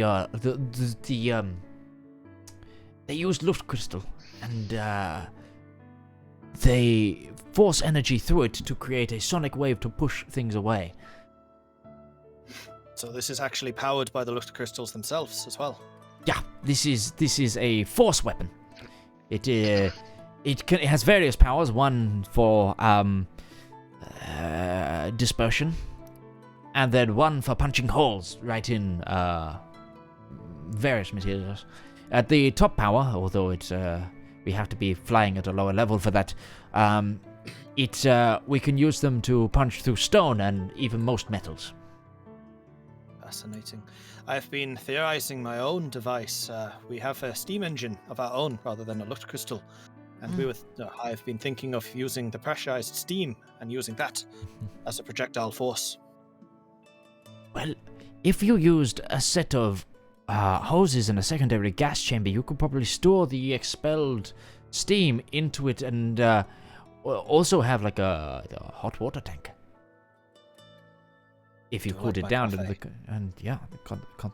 the concentration there, and you talk for ages. Give me a quick history check on that company name as well. Okay. History is not my best.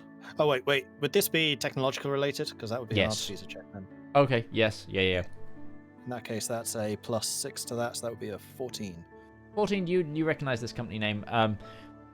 They are a syndicate of kobold craftsmen.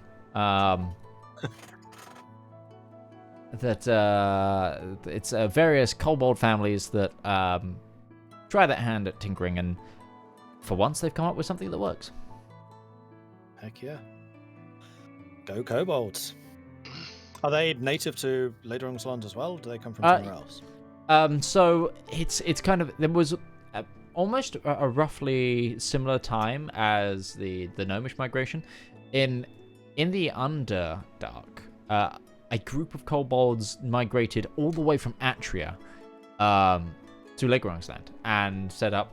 They actually mainly live in Repel, and that's where these guys' main workshop is. They're not in the main city, but they have. Some of the more established family members have homes in the city and appear on the council. Cool.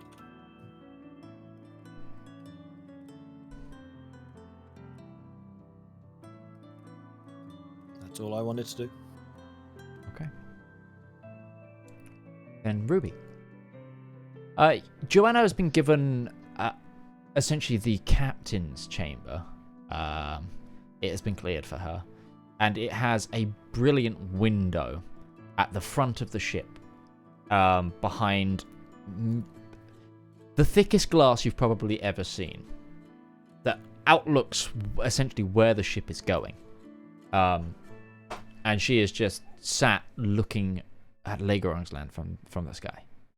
I will say that Zedaar, because he's been wanting to keep an eye on Johanna just in case what we saw at the Warforged, has probably moved like a bench into the hallway in front of her room, not in her room to give her privacy, but just like in the main entrance to that chamber, the only way to get in and out of there. Zedaar's just kind of been sitting there, keeping an eye on everything.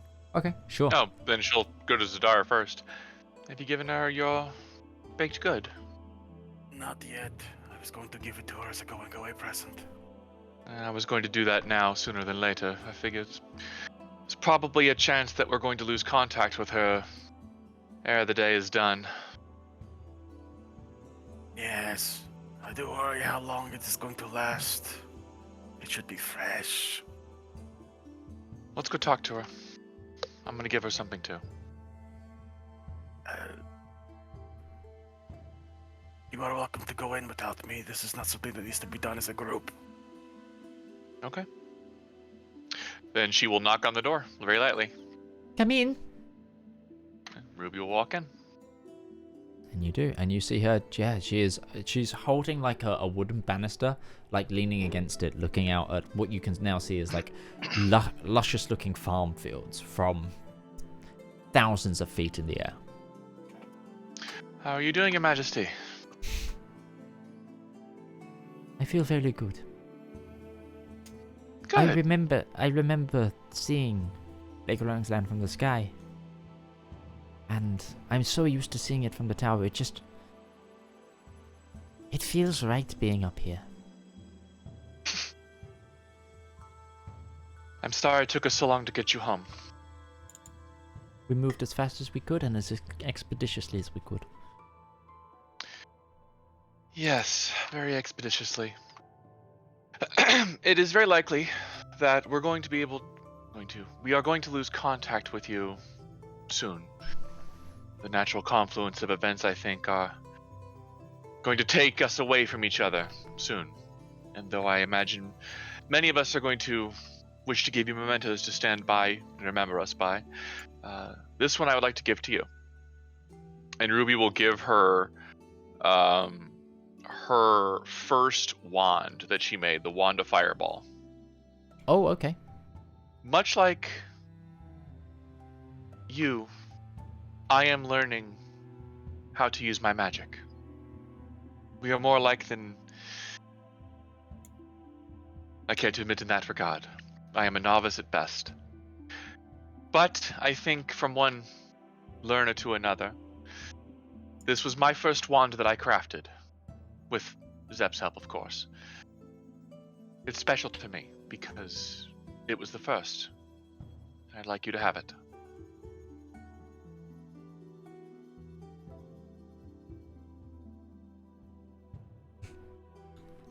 That is very kind of you. I will treasure it always, and perhaps if you don't, if you have time to come and spend time as one of my teachers, I'd be honored. As would I. We'll see if events will lead us that route.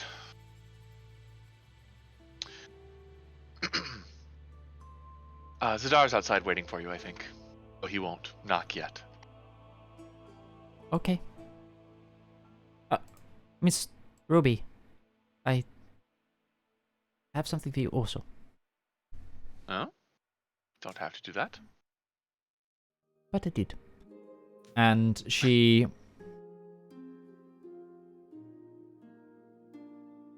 From behind... It's wrapped in her green cloak. And she hands you something. And by instantly the weight, you feel like you know what this is.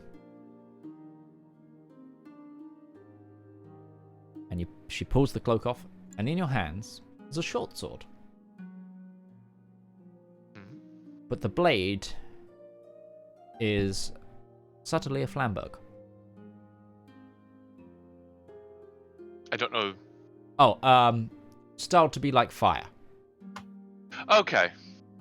It's kind of like a notched edge, but it's circular instead of. Sure. Mm-hmm. Beautiful. Where did you get this?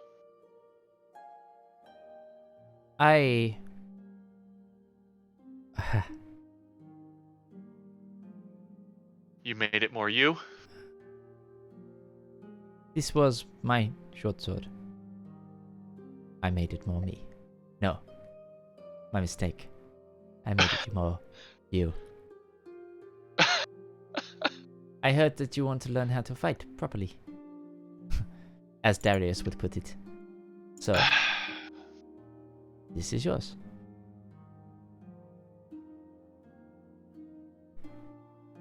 She will go to one knee and take it. Thank you, Your Majesty.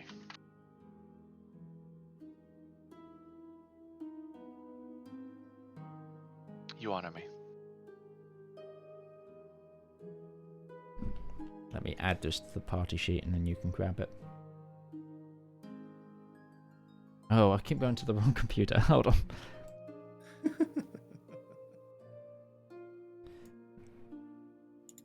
And then she turns back to the window and she says, "Isn't it beautiful up here?"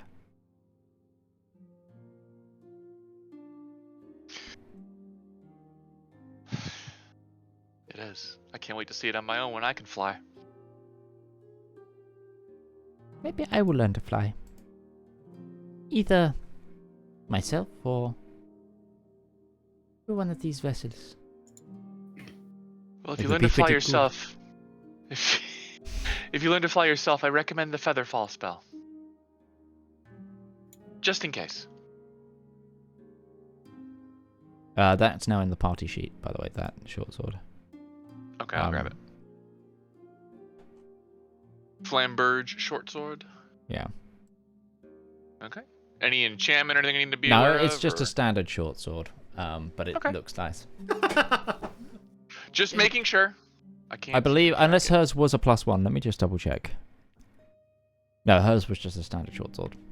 Okay. What, the one we gave her? Yeah. Yeah, it was just. It was The just one she, regular short sword. the one she made more her, No, she or made it more you. Ruby now, I guess. Yeah, it was just a regular short sword because we only had a few magic weapons at that point. Oh yeah, falling would be pretty bad. Do you want to know something really cool? What's that? I learned how to She kind of leans in. Learned how to make wings. No, you can't be serious. Yeah. Yeah. That's pretty cool. I know. Can't wait to use it. And it's gonna be very dramatic, like somebody's gonna kick me off the edge, and I'll be like, no! And then I'm gonna fly up, and a couple seconds later, and they're gonna be like, what? Yeah. And I thought I had been reading too many stories.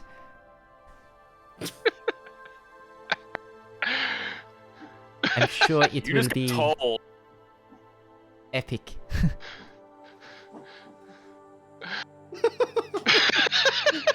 Using such anachronistic language. Just waiting for her to go, that sounds very leet. She just I believe this is what the young people refer to as a pro gamer move. This is solid poggers. No. It's been killed. Let's move on. Well, to be fair, she is a fire mage. It would be lit. Oh my lord. No, well, that is nice. I meant epic Flame as an on. epic of old, but let's go. Sure. It's just how it came out in Broken Common. I'll see you around, kid. And by the way, if you ever need to get a hold of me, you know how. Set a boat on fire. Smoke signals, draw her in. But you leave. Yep. Your turn, Zedaar. I wasn't going to give it to her yet. I was just keeping It'll it spoil. Give it to her. Zedaar actually kind of looks annoyed. No. Huff at me all you want. You're the one trying to give her good food.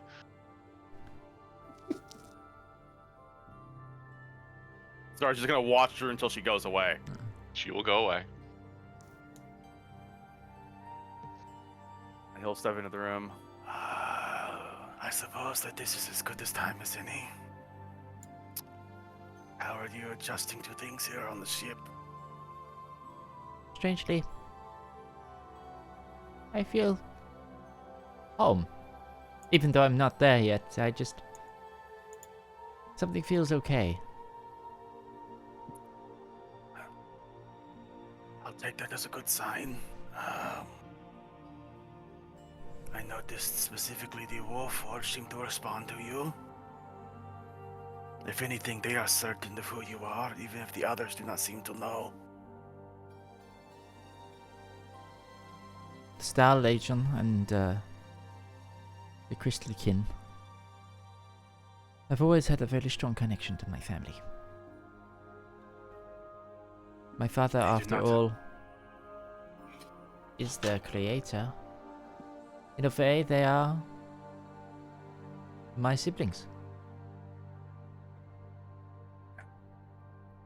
There is no doubt in their minds of that, I am sure. Whether or not, but what that means, I cannot tell for certain. I will just trust that it is for the best. But I suppose since it's been brought up, it is time to make true on their promise. And Zedaar is going to take out a very, very carefully wrapped parcel and just kind of set it on the table for her. This is yours. Is this the treat from Atria you talked about? It took me some time to find somewhere that could make it, and Ruby helped me with the intricacy of the baking, but yes, this is a dragon talon. As authentic as I could make it to Atrian cuisine. Technically, pastry is not cuisine, but same difference. She picks it up and says, "Come, sit with me." And she takes you to it's like essentially a it's not like a full sofa. It's kind of like half sofa, half chaise-longue. That's also looking out towards the sky. And she breaks it and offers you half. You'll take half of it. And she begins to eat, and she looks elated with it. She then... What do you think of being in the sky, Zedaar? I know you're kin of dragon. Does it give you a sense of home like it does me, or is this very different for you? Well, it is very unusual to say that. I've often wondered what it is like to be a dragon who can fly in the sky. This dragonborn, kobold, scaled brethren, we are not born with wings. And some have argued that we were never meant to fly, but how could you not wonder what it is like to swoop to the clouds? Like those most magnificent of your brothers.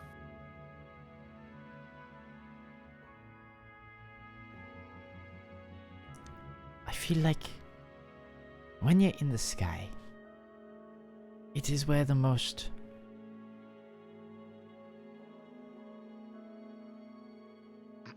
I don't know, it is I feel like you see the world with an unseen mind. One that can kind of comprehend everything. The bigger picture. The knowing that even things as small as a farm can look so graceful in the sky. So much like artwork. A knowledge that if there are, and wherever they are, if the gods look down on this, that they do not see hardship and toil in the soil, they see patterns, artwork, a story.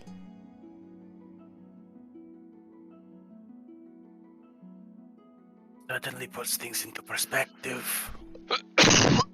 You look out that window and you see a city full of people. And even the city itself is different, but you look out that window. And Zedaar will try to actually point out like any moving specks that he can see if we can actually make out people depending on how high up we are. You're high up, but it's a very clear day, so you can see stuff. All of those people down there. Different walks of life, different beliefs, mentalities, goals, aspirations. From down there, you can see them all, but from up here, they are all the same. I like the perspective that it reminds us that deep down, we are all just trying to live a life. Doesn't matter where we came from or where we're going, we are all really just the same in the end. So it's a wide word, Zedaar. Should you ever tire of your journey, I would love to have you at court.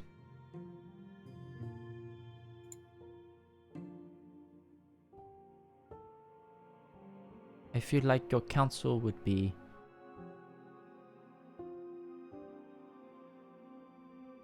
giving that unique perspective that she may need.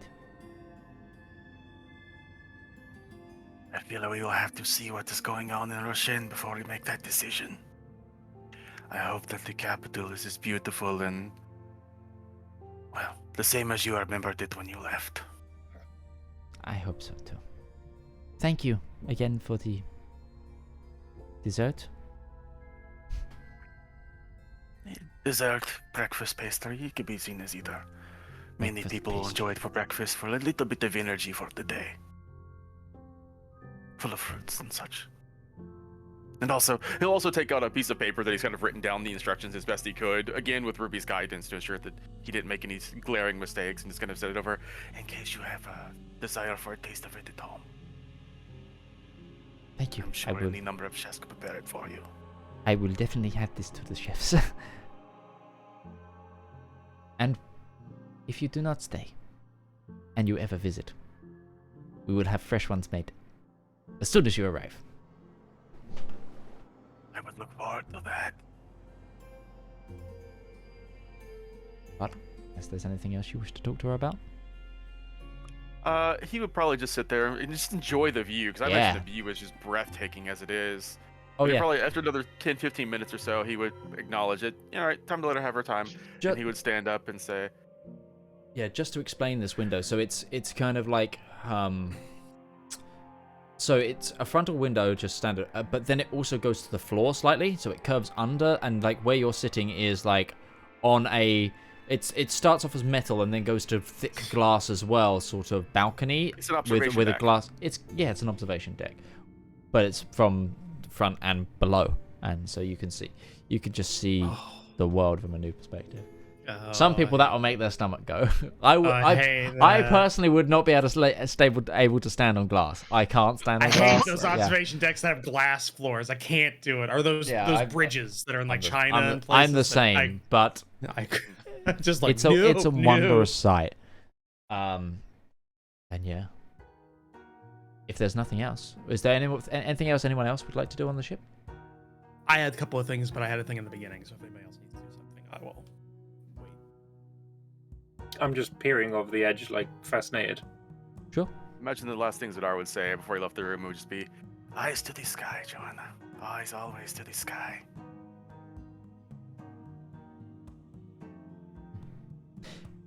But no, you can go ahead. Well, Darius, what did you want to do? 2 things. 1, I want to walk the ship and surreptitiously try to gauge our defensive, like how safe are we from my perspective, which is essentially a knight and I'm on a zeppelin. So, so what do I have context for? There is like a 165-degree coverage on either of the 2 sides, and frontal coverage. In terms of, there isn't firepower that fires backwards. But that is also where a lot of the payload is, so there might be a connection there. Okay. I'm filtering this through a knight, so that means little. You've seen siege engines, so I've seen siege engines, yes. And a lot of these are essentially like, it's not just and you've seen boats. It's not hard for you to like sort of with a military mind to like. There's a few of these weapons you think you, and also you can't get into the where the weapons are on the lower decks. It seems. They seem to like. Essentially, in the center of the ship, there is like a passenger section, and then around that, there are like corridors for the military. But on the top deck, you've seen like there's enough cover, and essentially there's 2 of these newfangled weapons that for a while you see Zepp pouring over, and then everything else is like there's 2 at the front of the ship. There is a weapon that seems to be using the same black powder that you've seen Zepp used to fire his gun. It's a powder weapon, and then the other things seem to be large ballistae. Is ballista plural ballistae? Is that what? Yes. Yeah. No, I did not know that. There you are. I think it's actually ballistae, AE on the end. Yeah, I think it might be. That sounds more correct. That's what I thought it was. Yeah, that's beside the point. But I was just. I think it depends on the region because, well, like anyway, aluminium. Linguistics aside, yes. and you also see that some of these ballistae shots seem to be, some of them are kept ready next to the things, and others seem to be in like lockers away from the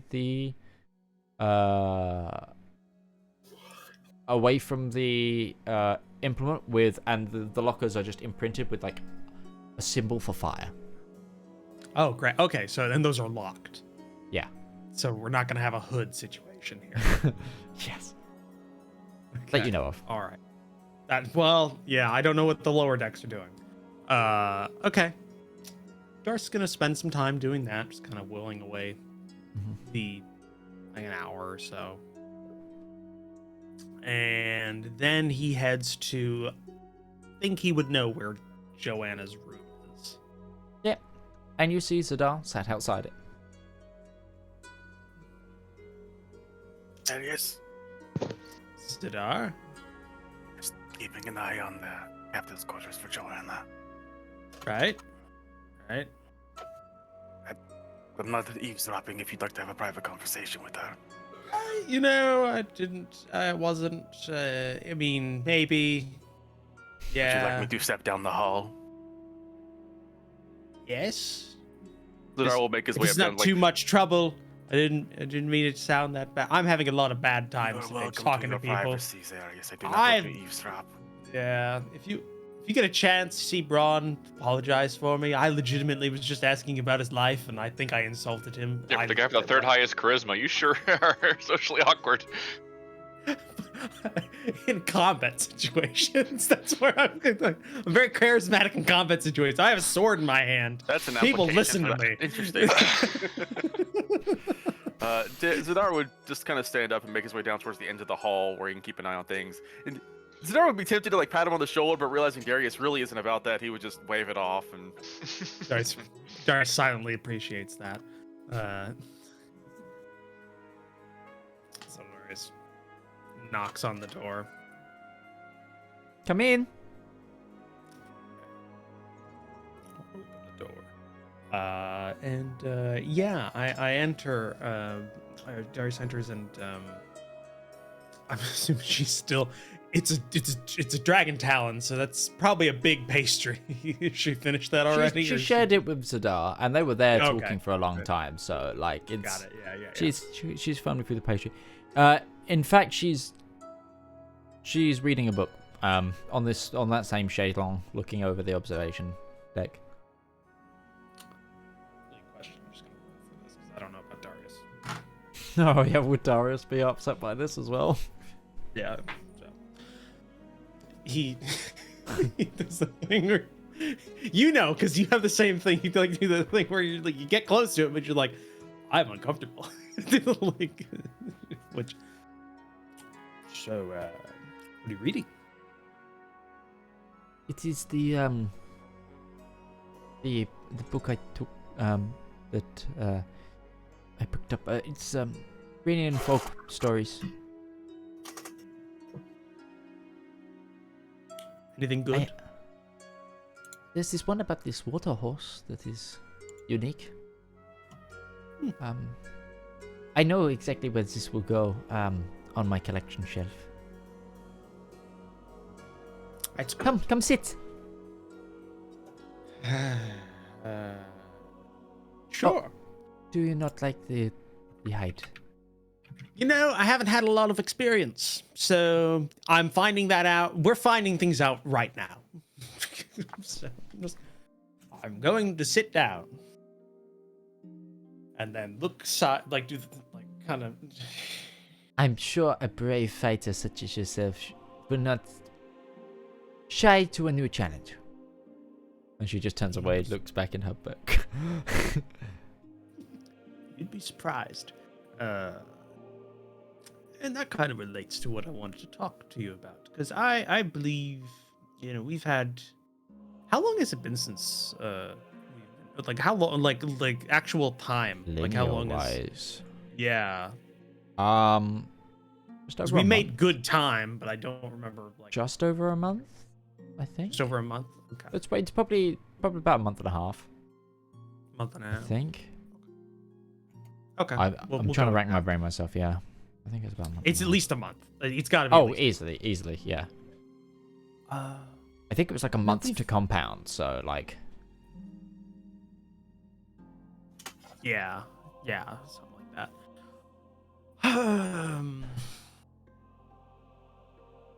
Johanna, we've spent a while traveling together, and I think I may have, I don't know if I've come off correctly or right. I know I'm an abrasive person, generally. I've been told that by a lot of people.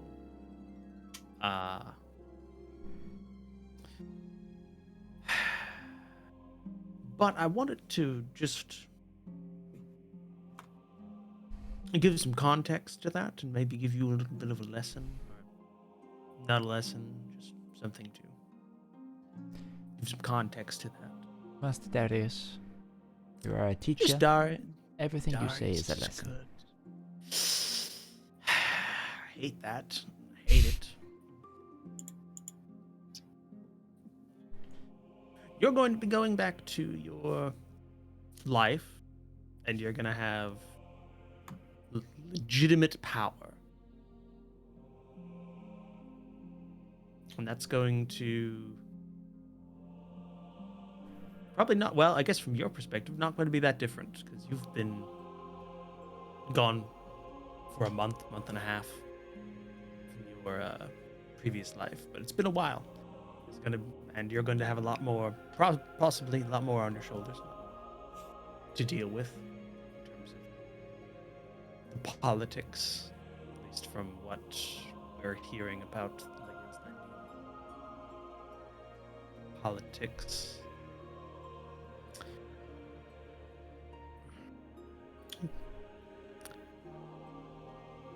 My father loves power. For power's sake. And that has made everyone else in his life miserable. Even if they don't admit it. Power can be a good thing, but it can also corrupt. And while it can make your life better, it can destroy others.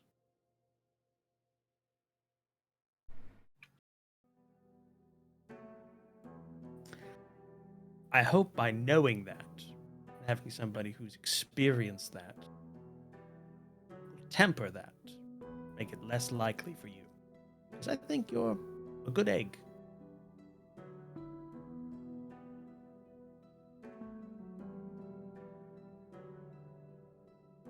That is. Looks out the window and looks back immediately. I think you will get on very well with my father. I don't deal with authority well. Nor does he. Obvious reasons. He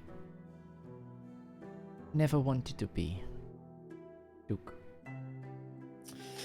My father...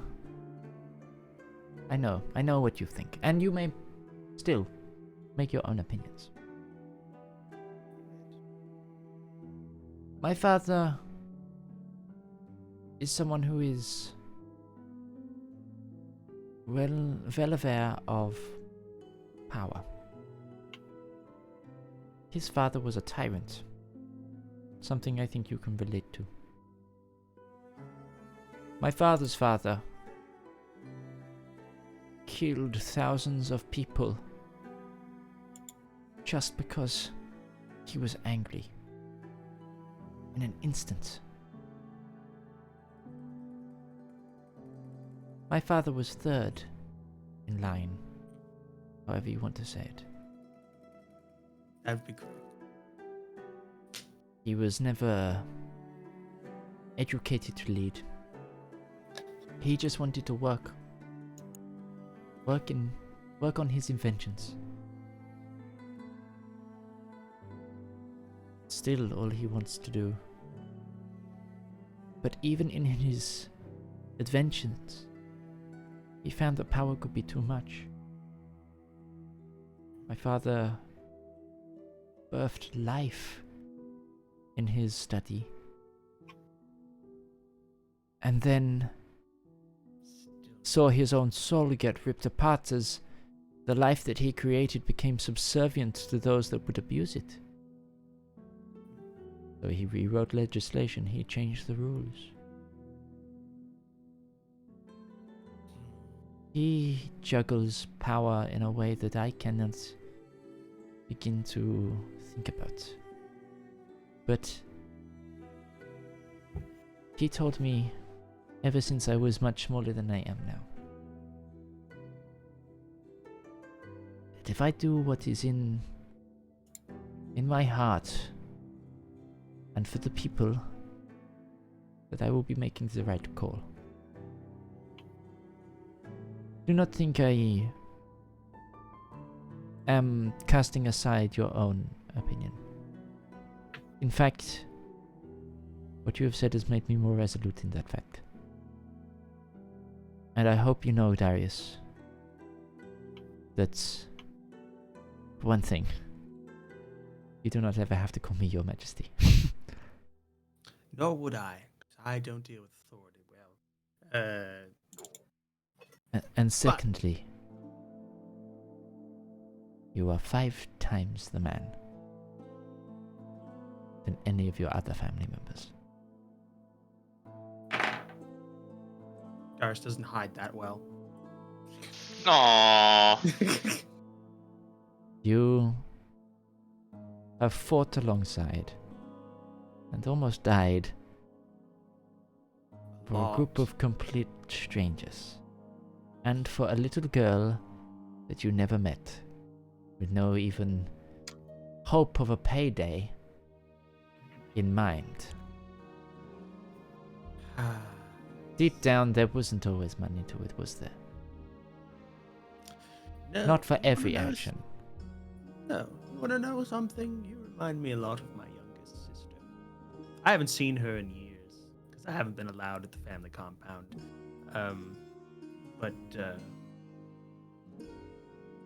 Yeah, you remind me of her, at least the last time I saw her. But before I start saying more and everything, I just wanted to give you this, and I take the Renard Company signet ring that I have with me at all times. Mm-hmm. I shouldn't give you this. Because this is very important. This is signed documents, showcases my allegiance, and it's a. I know thing. what this is. Yes. But no, it's more than that, because it also is only given to family members. And I want you to have this one, for one, because I think you are more family to me than a lot of my family is. And 2, it'll make my father. Before you finish, she just goes straight in for a hug. Darius hugs back. After a second, there's like a half so step. You're like saying my father absolutely livid, and as you look down, she's like hugging around you. Okay, all right. Got a 5-second rule. 5-second rule. She lets go. I'm sorry if I made you feel uneasy. No, it's fine. It's fine. No, honestly, it distracted me from that right there. So, I thank you. She takes the signet ring and she unclips her necklace and threads it on the necklace. So it sits right next to her family sigil. Right. And I'm going to go now. I hope you have a good night. Zedaar seems to be guarding your door. So hopefully he didn't hear any of that, or I will die. And You'd like me to make a perception check? Go for a perception Sure. check, but it's a high DC because she is also happily take disadvantage because Zedaar was not trying to eavesdrop. Okay, take so he's not disadvantage, dropping and this is a DC 22 because the thickness of these walls is insane. 17. Oh, It you would have been didn't a hear 22 if it anything. was disadvantage.